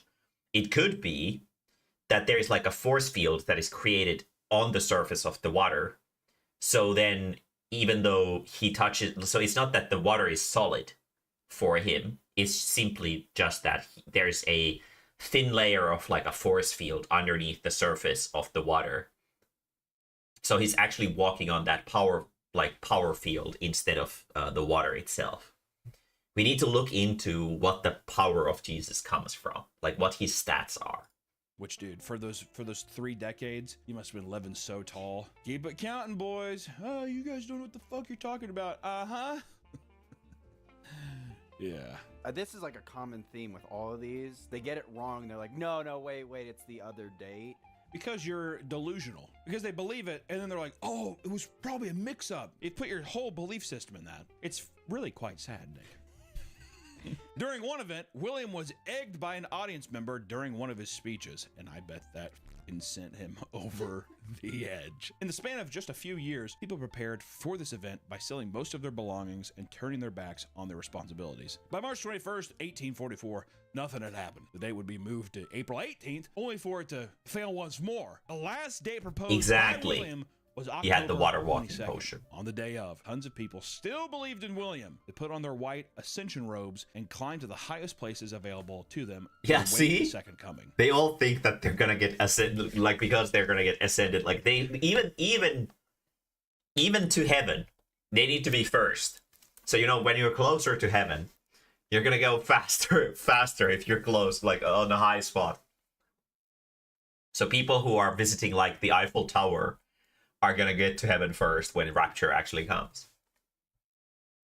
Not only did this prove to be fruitless, but it led to a period known as the Great Disappointment, where people wept endlessly over their hopes being shattered, alongside a wave of mockery from people asking, why haven't you ascended yet? First off, as soon as if William came in, if William the dog came in trying to eat his own face and handing out white robes, I'd be like, you gotta get out of this motherfucker. Why? Robes are fancy. Robes are cool, but if it's in religious context, robes are not cool. Yeah, we're just gonna put on these robes and go to the mountain. I'd be like, might have picked the wrong batch, is what I'd say. What if you, what about jackets? Like sick, like club jackets? If they were club jackets, or even just a nice suit, you wanna get dolled up to go to heaven? Why not? Robes, really? William Miller's popularity dwindled significantly, but he held firm to the belief that the second coming was approaching. Okay. Let's talk some heaven lore, okay? So shame is something that Adam and Eve learned by eating the evil apple or whatever. So going to heaven, which is a perfect paradise, would probably mean that there is no shame there anymore. So people are probably going out like naked in heaven, right? Because there's no concept of shame anymore. Everyone's just happy with like everything, right? Because heaven wouldn't be a perfect place if shame existed, and shame is strongly associated in Christian faith as something negative and a mortal like faulty feeling. So with that in mind, I don't think it matters what clothes you wear when you're getting raptured, because you're not going to be wearing any of them in heaven in the first place. The only things that you can wear in heaven are things that are like I don't know, like just related to maybe looking cool or appealing, or, well, no, that doesn't make any sense. Maybe like a cock ring or something. I don't fucking know. I've never been to heaven, so I don't know for sure, but I think that people would be naked there. Died in 1849. Maybe that's what he was predicting his own death. Might have been. I don't know. The more that we learn about space, the more terrifying the unknown becomes, right? Very Lovecraftian. Since we've started studying the stars, one of the biggest threats to our planet has been stray asteroids that could potentially hit Earth, which actually f***ing me up sometimes. Can't even think about it. There was one that they said, like, one asteroid's gonna pass by Earth, and they're like, but when it passes by in 30 years, it's supposed to come back and hit us. I think they disproved it. Here's my thing. If an asteroid's coming, don't tell me. I would rather just not know. What benefit do you gain of being like, hey guys, seriously, uh-oh. In movies and shit, in movies they do that to build conflict for the movie. But what would happen is like Elon and all those guys, they'd be like, I don't know, I'm just gonna try this spaceship out. And they'd leave and never come back. As soon as that starts happening, well, Mark Zuckerberg's building like a... Can you not stretch your neck a bit and look? Yeah, he said, well... It's not a doomsday bunker. What do you mean? My neck isn't stretchy. What's up with the doomsday bunker? He's like, it's not I'm just looking up or looking down. You could live there for 700 years if you wanted to. It's a man cave. It's like more of a man cave. And you're like, huh? Anyways, in 1910, many believed a nearby comet would end humanity. Halley's Comet, remember that one? Is visible from Earth every 72 to 80 years and has been spotted by humans dating back since 240 BC, which is... I remember, I think it was maybe this comet or something in like the 90s or something. Oh, can I? Yeah. Can I not stretch my neck and look into heaven? No, they don't allow me in there. They don't allow me in there for some reason. I don't know why. You need like a special kind of permit to get through the gates. And they're like, you're not qualified. Kind of embarrassing. But the comet though, my cousin, Pepsi, he had a cap, like a hat,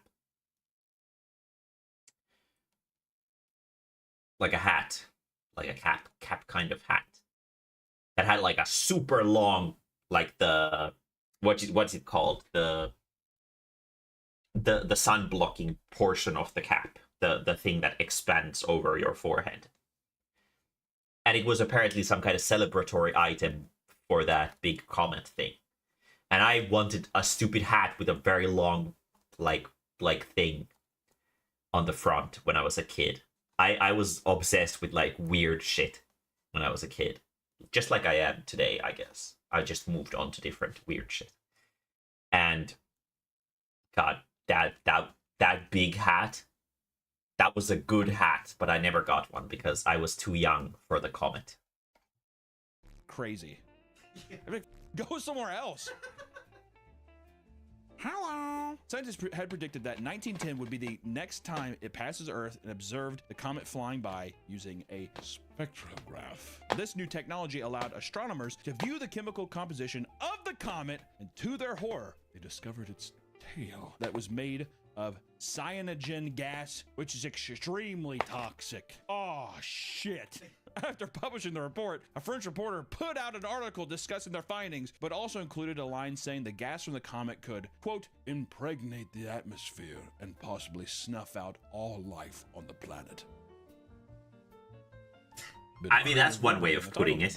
People began to freak out over the headline, believing that their death was imminent. Before the comet could pass, companies began to sell comet pills, which claimed to fight off the effects of the toxic gas. Insurance companies offered policies of people's belongings in case they were destroyed. Farmers around the globe refused to plant crops, believing that there was no point since everyone would be dead. No more corn.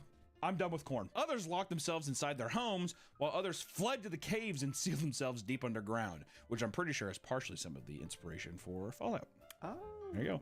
After the comet passed and nothing happened, people were shocked to still be alive, and they moved on with the rest of their lives. I wonder what's happened to the guy who took comet pills. Well, Greg, he took those, like, look over to him, he's like having a seizure. He's on Halley's Comet right now. Yeah.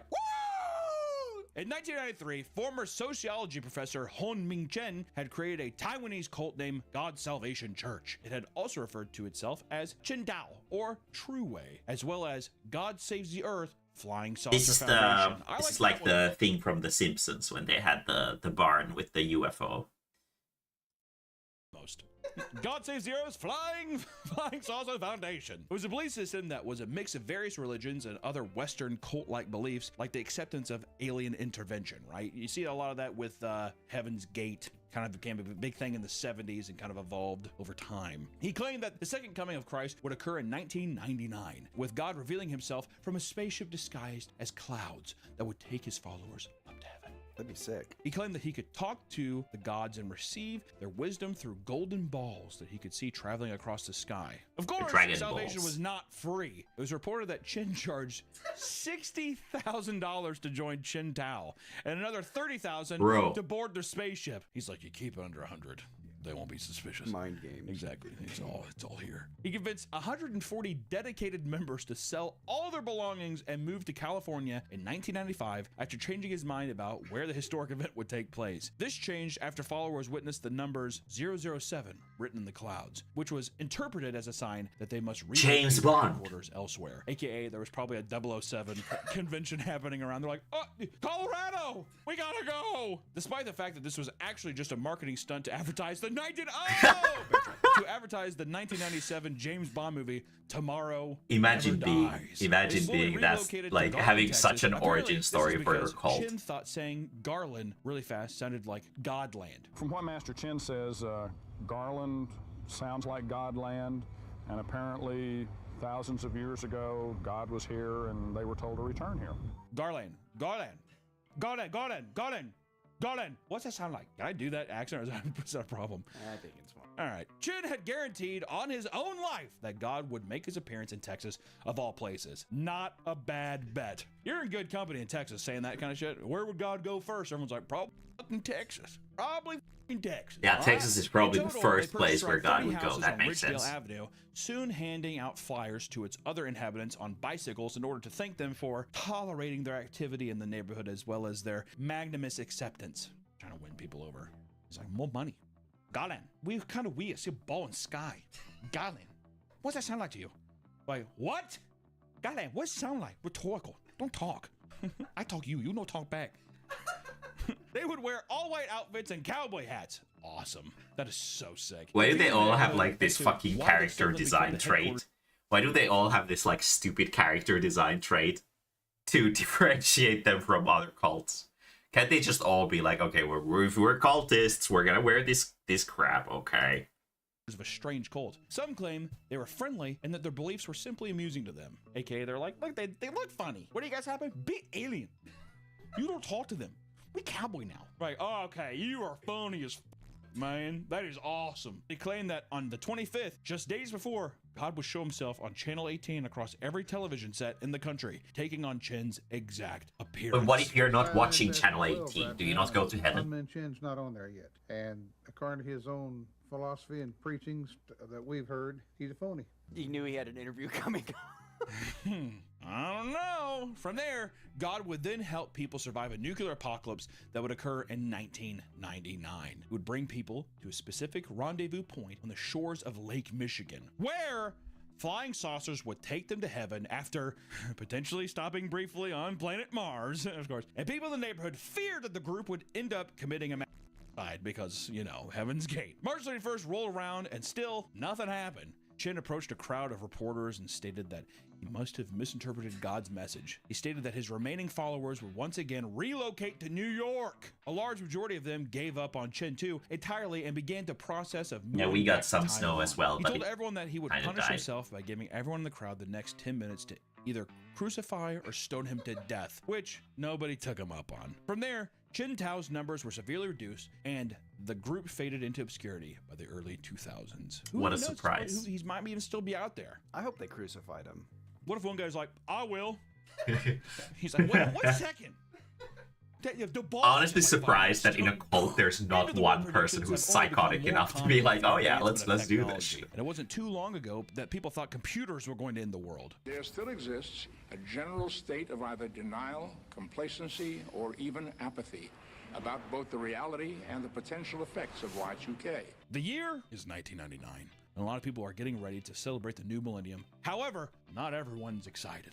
A large group of people fully believe that the world was going to end as soon as the ball dropped because the world's computers would fail. 8 to 10% of the population were fairly confident that this was going to be an apocalypse. It was believed that the planes would crash, nuclear reactors would melt down, and systems controlling rockets would fail and be launched at random. All of this delirium stemmed from a simple misunderstanding of computers' code. Up until this point, computers' dates had worked from 00 to 99. But people believed that when the computer switched to 00, it would actually go back to 1900 and cause computer systems to fail. Oh God!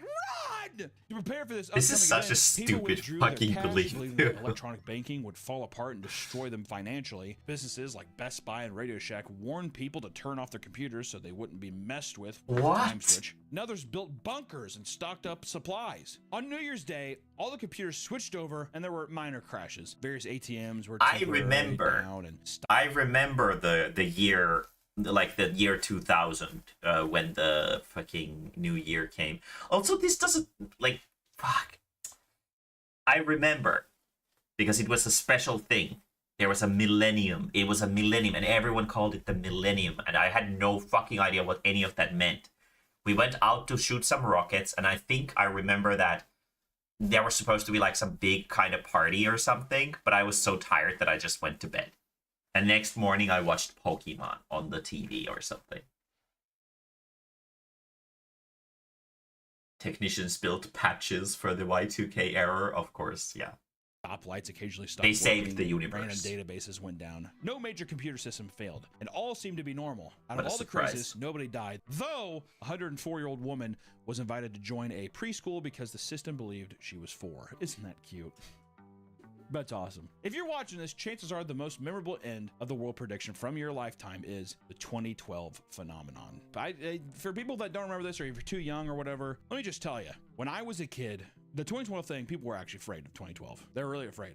My grandma, who has now passed, was like, we were watching the History Channel. She used to chain smoke cigarettes. We'd be watching like the History Channel. Of course, the History Channel had nothing to do with history. It was like aliens and shit. She's chain smoking cigarettes, and then we were watching this 2012 thing, and she was getting me like horrified. And I was like watching it. I'm like, oh my god, is this real? I'm like, this is like how many? This is like 10 years from now, you know, whatever. And she was like, when that year comes around, we should all stay together, and we should just get together and make sure that we're with family. And I was like, what a haunting thing to say. It's like so cryptic, but everything's there. Like, we're gonna die and we should be together. It fucked me up, dude. Was it the Nostradamus? No, it was like, I can't. It's been so long, I can't remember. But all I know is just No, this was the Mayan calendar. This was the Mayan calendar, if I don't remember wrong. This was because the Mayan calendar ended at the year 2012, if I don't remember wrong. Which also, even as a kid, though, she's like, what the f do they know?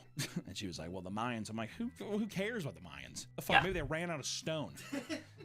You know what I mean? I mean, how far were they just like, I mean, it'll pretty much be done by then. The idea that the world would face a cataclysmic event in 2012 didn't emerge out of nowhere. In fact, people claim that it was predicted thousands of years ago during the ancient Mayan civilization. A device called the long count calendar was used to measure time at a very long cycle that counted years in large chunks. In short, a new grand cycle was said to occur after every 13 Baktuns. Each Baktun consisted of 394.26 years, and it was just so happens that the 13th one lands on December 21st, 2012. Instead of treating it similarly to the exciting beginning of a new millennium, people convinced themselves that a terrifying world-ending event would occur at the time. So much so that they even made a movie about it with John Cusack. Really dumb. Not a good movie. He's in a limo and he like, whatever. Theories are ranged from disastrous fires, flooding, aliens invasions, and planetary collisions, and mass extinction. Some kids growing up around believers of this impending disaster admitted to developing serious fear and anxiety problems in their older years to their parents' endless paranoia. It was f***ed up. If you have, like, the worst thing you can do is tell your kid, like, I'm really afraid. Because, like, as a kid, you're like, what? And they're like, you're fine. I'm afraid. Custom high-end doomsday bunkers saw a 700% rise during this time, as ultra-wealthy people wanted to play it safe and ensure the safety of their friends and family. Some preppers, like Tim Ralston in Arizona, would often perform doomsday dress rehearsals with the two children to make sure they were ready for the worst come December 21st. Another couple, Kathy and Bruce from New England, decided to stockpile bees instead of weapons. According to them, honey would become a valuable bartering tool in the coming apocalypse. These are like always people who are like, I will be the star of the I will become the main character once the end of the world comes, because I am completely meaningless and I cannot accept that fact that life isn't as magical as movies. So once this magical event happens, I will be the main character because I control the honey. If you control the honey, you control the people. It's like the stupidest shit. How fucking immensely boring of a person do you have to be to think that honey is gonna make you popular? Over in China, Liu Xingzhe decided to go a much different route, spending his entire life savings of $160,000 to build a 70-foot by 50-foot ark-like vessel to protect himself. He feared flooding the most and believed taking his homes to the seas would be the best option. Liu offered to let other people take refuge in alongside him. My boy Liu's selfless. He's a good man. In the end, the day came and went without anything significant. What a surprise. Here we are. I like to think that every time these doomsday predictions, that they actually happen in an alternate universe, or the universe that keeps going on. You like to think that? Yeah, I like that. On TikTok, a woman opened up about how she and her husband have been talking with the Sumerian demon since July of 2013. Me and my husband have essentially been talking to something on a Ouija board that goes by the name of She is a monster fucker. You can immediately tell from the size of her forehead that she's a monster fucker. She's just horny over the demon and she wants to believe in it really bad because her husband isn't as hot as the monster. God damn. Who has been telling us that the world is going to end May 27th, 2025. TikTok rules, dude. She claims that one day the couple got bored and began to use a Ouija board, and out of nowhere, it began to talk to them in reverse binary. In the moment, we have no idea what this means. We Googled it later. This is, again, July 2013. And it turns out it's nice binary, fanfic, but bro. it's backwards binary. So in this way, it meant nothing, but when we reversed the numbers, it meant hello. Since that day, they began regularly communicating with the demon. Goddamn, they became friends with him. Yeah, I know. Yo, Rockschmaw, you there? Yo, Rockschmaw's funny as f, dude. The demon had told them that they are the third group he has contacted, and the first two died during the first atomic bomb drop. Yeah, exactly. They failed. They failed. When JFK. They failed. They are these guys, these two people with nothing going for them. They are special. Because this super demon talked through a Luigi board. They talked to a Luigi board, and they are the main characters of this is all like main character syndrome. This whole fucking shit is main character syndrome. It's all just that.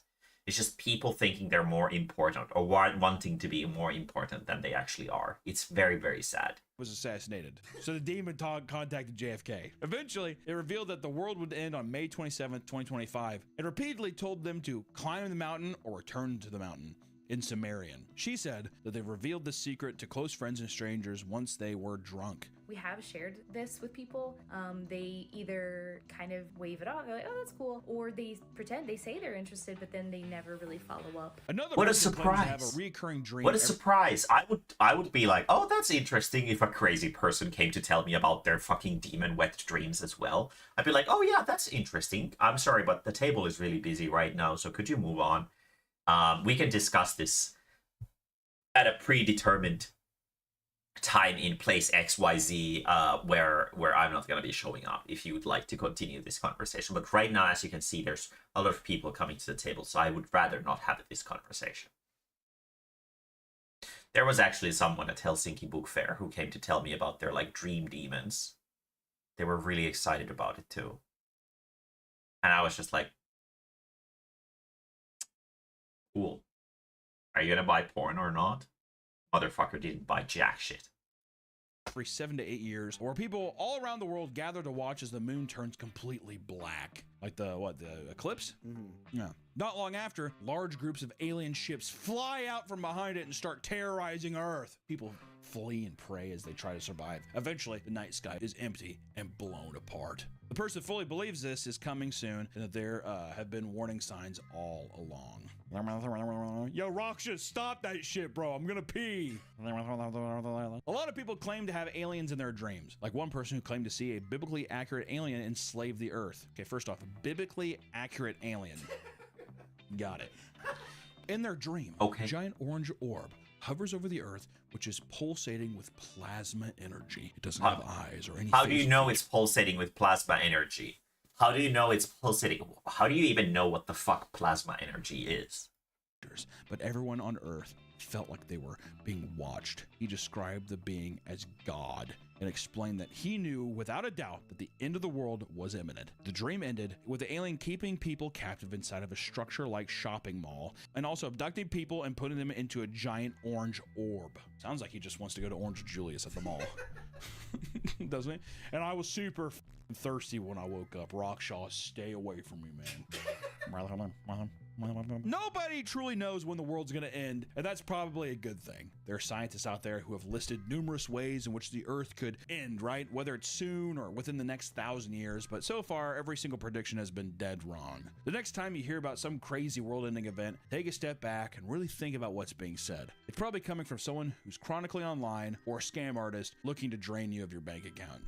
Or, you know, pollution and all that kind of stuff will kill us too. There's a lot of fun ways the Earth's gonna end. It's gonna be sick. But hey, at least we have YouTube, am I right? Roll them credits! We'll just end it that way. That was a pretty good video too. Very good.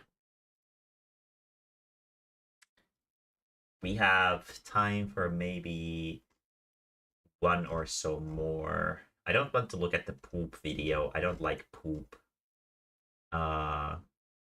There's VTuber clips and there's freaky books. Let's see what the runtime of these are.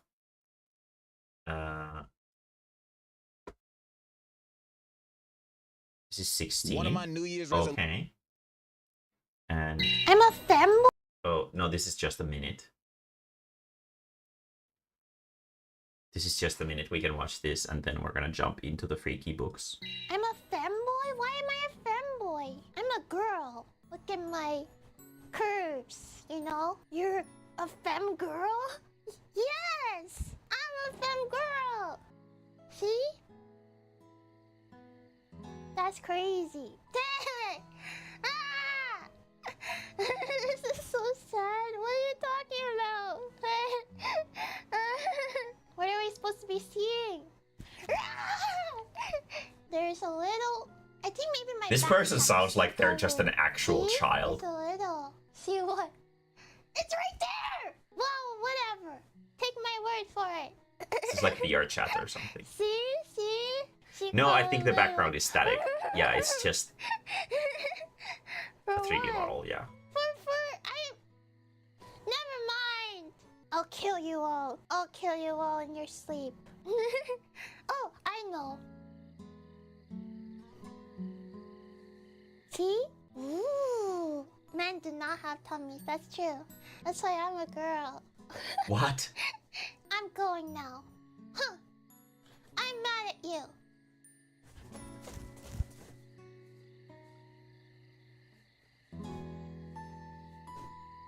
What is this shit? Fuck.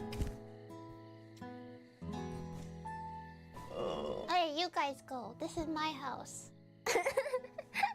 Wait, why am I leaving? This is my house. You guys go. Doors open. Get out of my house. This is just an actual child. Get out. What? I said leave. Leave now. Okay. It was a Kuono who said that. The fuck?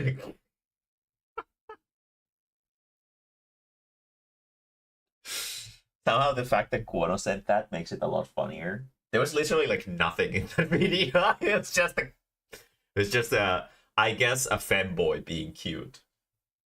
So yeah. Okay.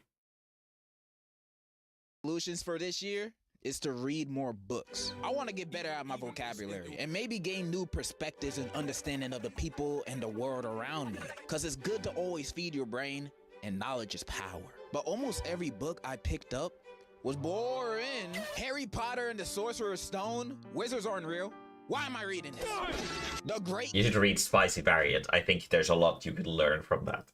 Gatsby, a man is head over heels over a married woman when he should know he's just a side piece. He sounds like a lame. I'm not reading. The point is, almost no books were able to hit me. None of them connected with me. I was starting to question, what's the point of me learning to read as a child if it was only gonna give me the ability to read books like this? Just a max normie beat. Yeah, it was. It was very normal. When all my hope was lost, I remembered a genre of books that I knew for a fact would increase my vocabulary drastically. Freaky books. Now, when talking about freaky books, I think we have the same idea of what I mean. Stuff like 50 Shades of Grey, books that only talk to you dirty, the explicit scriptures. I think you would enjoy Spicy Variant. But words. Now, I don't have much experience reading these types of books. I only went as far as reading my fair share of Twilight and Scooby-Doo fanfics when I was a kid. Don't ask. So reading these books would be kind of a new step forward in my life. But I don't want to just read any freaky book. 50 Shades of Grey never looked like something I would enjoy. It looked like it was geared toward 40-year-old lonely white woman, and I'm clearly most of them are that demographic. So I want to read a book about something that I can relate to, something that can connect with me in a spiritual way. And in my search to find the perfect freaky book, I discovered the author, Quan Mills. Quan Mills is a world-famous author known for some of their best-selling titles such as My Baby Mama is a Loser, Pregnant by My Mother's Gay Husband, This Girl Got Roaches in Her Crib, My Psycho Baby Daddy, This Got a Small and this got a small the sequel. Now they say never judge a book by its cover, but if I saw books like this when I went to school, I probably would have been more motivated to read back then and not be in my current situation now. These books sound awesome. As much as I want to read all these books today, knowing that these kinds of books exist and are like probably moderately successful gives me a lot of confidence in my own books and stuff. It makes me feel a lot more sort of like hopeful for what's going on in the world. Excerpts from one of Quan's more popular books, Old Thought Next Door. Let me read you a bit of the summary real quick. Vernita Ernestine Washington, a feisty 76-year-old woman who doesn't care what you think about her ways, especially for a woman her age. Yeah, she might be a senior citizen, but she'd be the first to tell you age ain't nothing but a number. She's convinced the honeycomb between her legs doesn't taste a day older than 40. Whoa, that's a 5-star meal. A widow for some time now, Vernita is determined to make up for her stale marriage. However, when a major health scare sets her back, she finds herself losing everything. Reality sets in that her time on Earth is about to come to a close. Now faced with the death sentence, Vernita seeks to live out her remaining days being the biggest old super freak. At this point of the summary, how can you not be hooked? I won't lie, what inspired me to make this vid is cause I saw this one IG reel of this dude listening to it at a gas station. Nasty woman. Call me a predator if you want to, but riding some young is truly what regulates my blood pressure and keeps my cholesterol down. The guy on and the that background. Is why I have me not one, but 2 young on their way to my place. After seeing that, I had to read this book for myself. So we're gonna read most of the first hell chapter yeah. together, because after reading it myself, I think it gives a good idea of how freaky this book is throughout its entirety. Hopefully this video stays monetized. And I wouldn't trust on Let's that. begin our read along. Chapter 1. Baby, let me tell you one motherfucking thing. I don't give a damn what you think about me and my age. Yeah, I might be 76 years old, but this big, thick between my toned brown legs don't act. This is the first paragraph, and I'm already in love. My name is Vernita Ernestine Washington, and I ain't ashamed to admit that I loves to drink brown liquor, smoke good reefer, and most definitely get my on. You heard that right. Yup. I loves to ride me a big old black nothing but a number, baby doll. My body felt like I was still 40, and you best believe I like I was still 40. I love how I'm not even done with the first page yet, and I already know what type of woman this character is. I for real think this is a good first page to a book, cause for me, it instantly hooked me. I wanted to know more about this character, and her being the narrator of it only makes this story more engaging. Now for all the young people out there, I can let you in on a secret if you're wondering what I did to stay so young and vibrant. Like, if you thought going what to kind of method acting do you need to do to like get into the headspace of a character like this mentally? Oh no! Oh shit. Health club every day was my secret? Then you guessed wrong. Now don't get me wrong, I did get my little workout in at the health club to stay in shape, but truth be told, I really went to go look at them fine young men's they be having up in there. You know, she low-key spitting facts. I be going to Planet Fitness, and I only see studs working out in there. It's truly a haven. If you think my secret is watching what I eat, then you guess wrong again. Baby, I gets down in the kitchen. Oh, it's this guy. I remember we watched a video about him. Chicken. Baby, give me a 2-piece dark spicy with a side of Cajun rice after a good down, and my sexy ass will be in heaven. Normally, I'd be hyped for a Popeye shout out like this, but right now they're working with the CIA, so I'm gonna lay low. Baby, let me tell you what my #1 secret is. You ready? Hold on now. Get a little closer. My #1 secret to living a long, happy, healthy life was making sure you surround yourself with some young folk. And by young folk, I mean some young. And when I say young, I ain't talking 50 or 40. Baby, I'm talking young. Well, hold on a second. Between the ages of 20 and 30. Okay, we good. Call me a nasty woman. Call me a predator if you want to. I mean, but riding some young legally speaking, you're not. Regulates my blood pressure and keeps my cholesterol down. And that was why I had me not one, but 2 young on their way to my place. I don't know what's crazier. Granny doing a 2-man by herself or the dudes that agreed to do this. Doorbell sound effect. Whoop! There it is. That was my doorbell. Come in, I yelled as I hopped off my couch, sprinting toward the front door. Cause my was ready to get this party started. Peeping out the front door's peephole, I took a quick scan just to make sure it was my double appointment. And surely it was. Hallelujah! I don't know if God got anything to do with this, but I'm glad she's happy. I quickly swung the front door to my townhouse open. Afternoon, I uttered with a big-ass smile stretched across my face. Child, you should have seen how suddenly Markel and this other sexy-ass young man looked surprised. Guess they didn't think I'd opened the door already, ready to get my on. This sexy-ass gasped, clutching his mouth. Yo, damn, it's like that? Markel smilingly exclaimed, rubbing his hard, muscular hands together. He scanned me up and down. His eyes were glued to every square inch of my body. Yo, this who we finna tag? The other sexy young man chimed in as he too clutched. Some of these words are in a slang that I don't really understand. So I'm just like, okay, I understand the cock part. His mouth with his right fist. Where's this man's chin? Bro has no respect for his elders. You just gonna say that to her face? He ain't even walked in the house yet and he's already being disrespectful. I would have told his ass to leave if I was Miss Bernita. But don't worry, she gets mad at him too. All of a sudden, I could feel my blood boiling and a look of anger instantly grew on my face. I know they saw how mad I got. Old? Boy, your mammy is old. I ain't old. Markel smacked his teeth and said, man, chill the f out, Will. Trust me, Miss Bernita on point, bruh. The other young shook his head. Oh, fuck. So they're like fucking, like, gaslighting the other innocent young man into this like grandma pussy cult. God damn, no. Fuck. This is gonna be weird.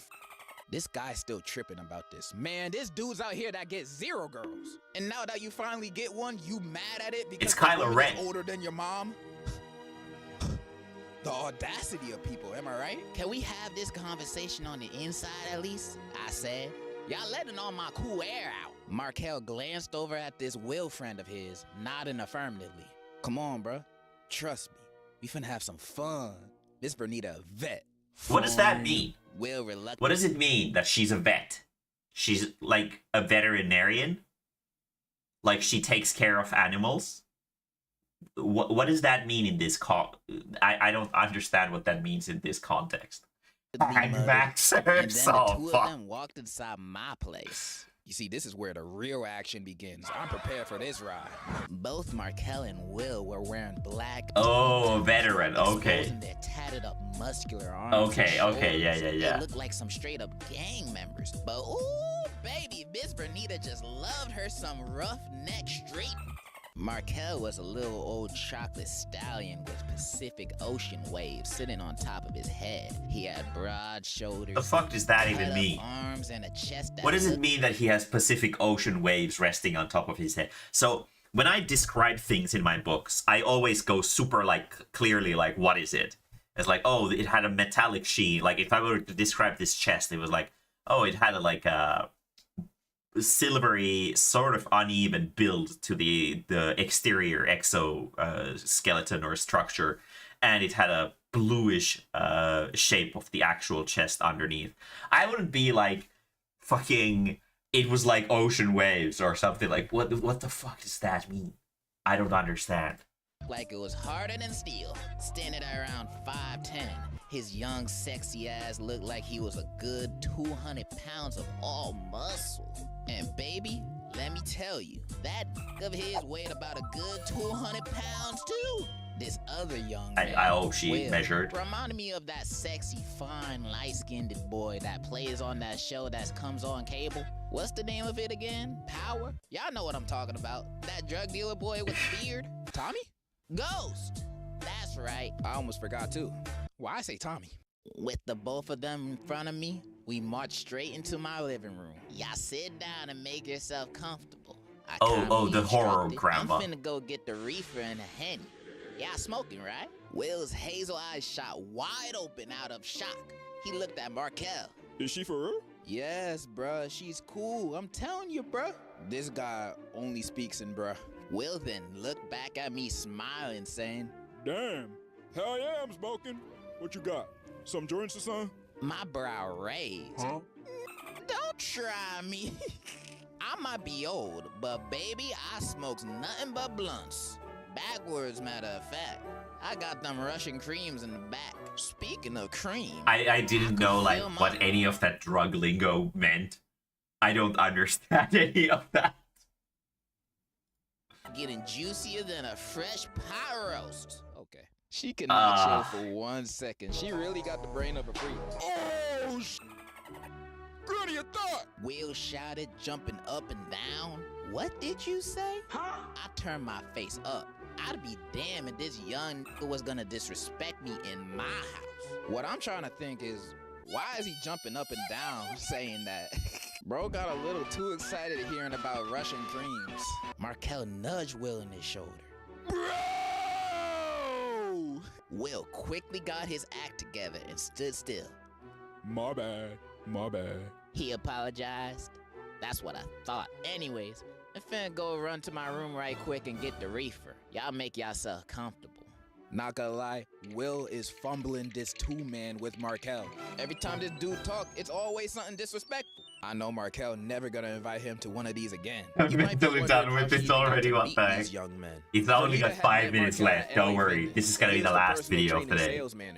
This is fucking insane though. Personal training sessions, as long as she didn't tell his manager about it. And she only agreed to it cause, and I quote this from her words, not mine, I could make him a victim to my good tender. I wonder how these covers are made. Are they like free licensed people or something, or are they actual models who modeled for this shit? They're not AI, I don't think. These are too old for the covers. Like a lot of novels these days, especially like these kinds of amateur novels and stuff like that, they have AI made covers. But like, I don't know, man. We're in this situation now. Also, Markel brought his friend with him because he's a real homie. If he's eating, the whole squad is eating. I like that mindset. All right, let's continue. Anyways, now that I was back in my room, I quickly made my way over to my walk-in closet. Once I opened my safe, I grabbed my favorite kind of reefer, a pack of backwoods cigars, and my lighter. I dashed over into my bathroom just to make sure I still looked dazzling. Now staring at myself in the mirror, I grabbed my brush off my marble bathroom countertop and lightly ran it through my silver hair. I'm gonna have to call Keisha to have her give me a touch-up, I commented to myself. I then leaned close into the mirror and analyzed my makeup. My mascara, foundation, and lipstick was still on point. I looked left, glanced right. Yes, Lord, I looked Yeah, good. a lot of like, I think like these sort of self-published small novels are most often AI covered. Sticking my tongue out. Quickly dashing out the bathroom. I heard my cell phone buzzing as it charged on my nightstand. I froze for a moment, tempting to answer it. But f it. Baby, I didn't have time to check it. Whoever could have been calling me at this moment was just gonna have to wait, cause I was ready to get high, drunk, and suck some big dicks. And I might just eat their ass today. I was ready to let it all go this afternoon. What the fuck? Shoot, Will was right. She is a thought. I've seen all types of freaky in my life, but oh fuck, I hate the Five Nights at Freddy's. I hate these gifs so much. Like these little animations that he has here. I hate them so much. They're so cursed. Away from the living room, I came to an. I found the Rapture profile. Sent you something on Discord if you wanted. Oh fuck, bro.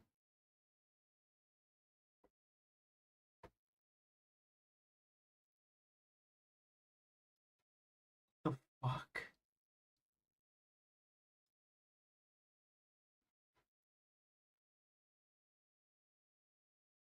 Okay. Update. Back. Furry smiley face. Most important update! Exclamation point, exclamation point, exclamation point.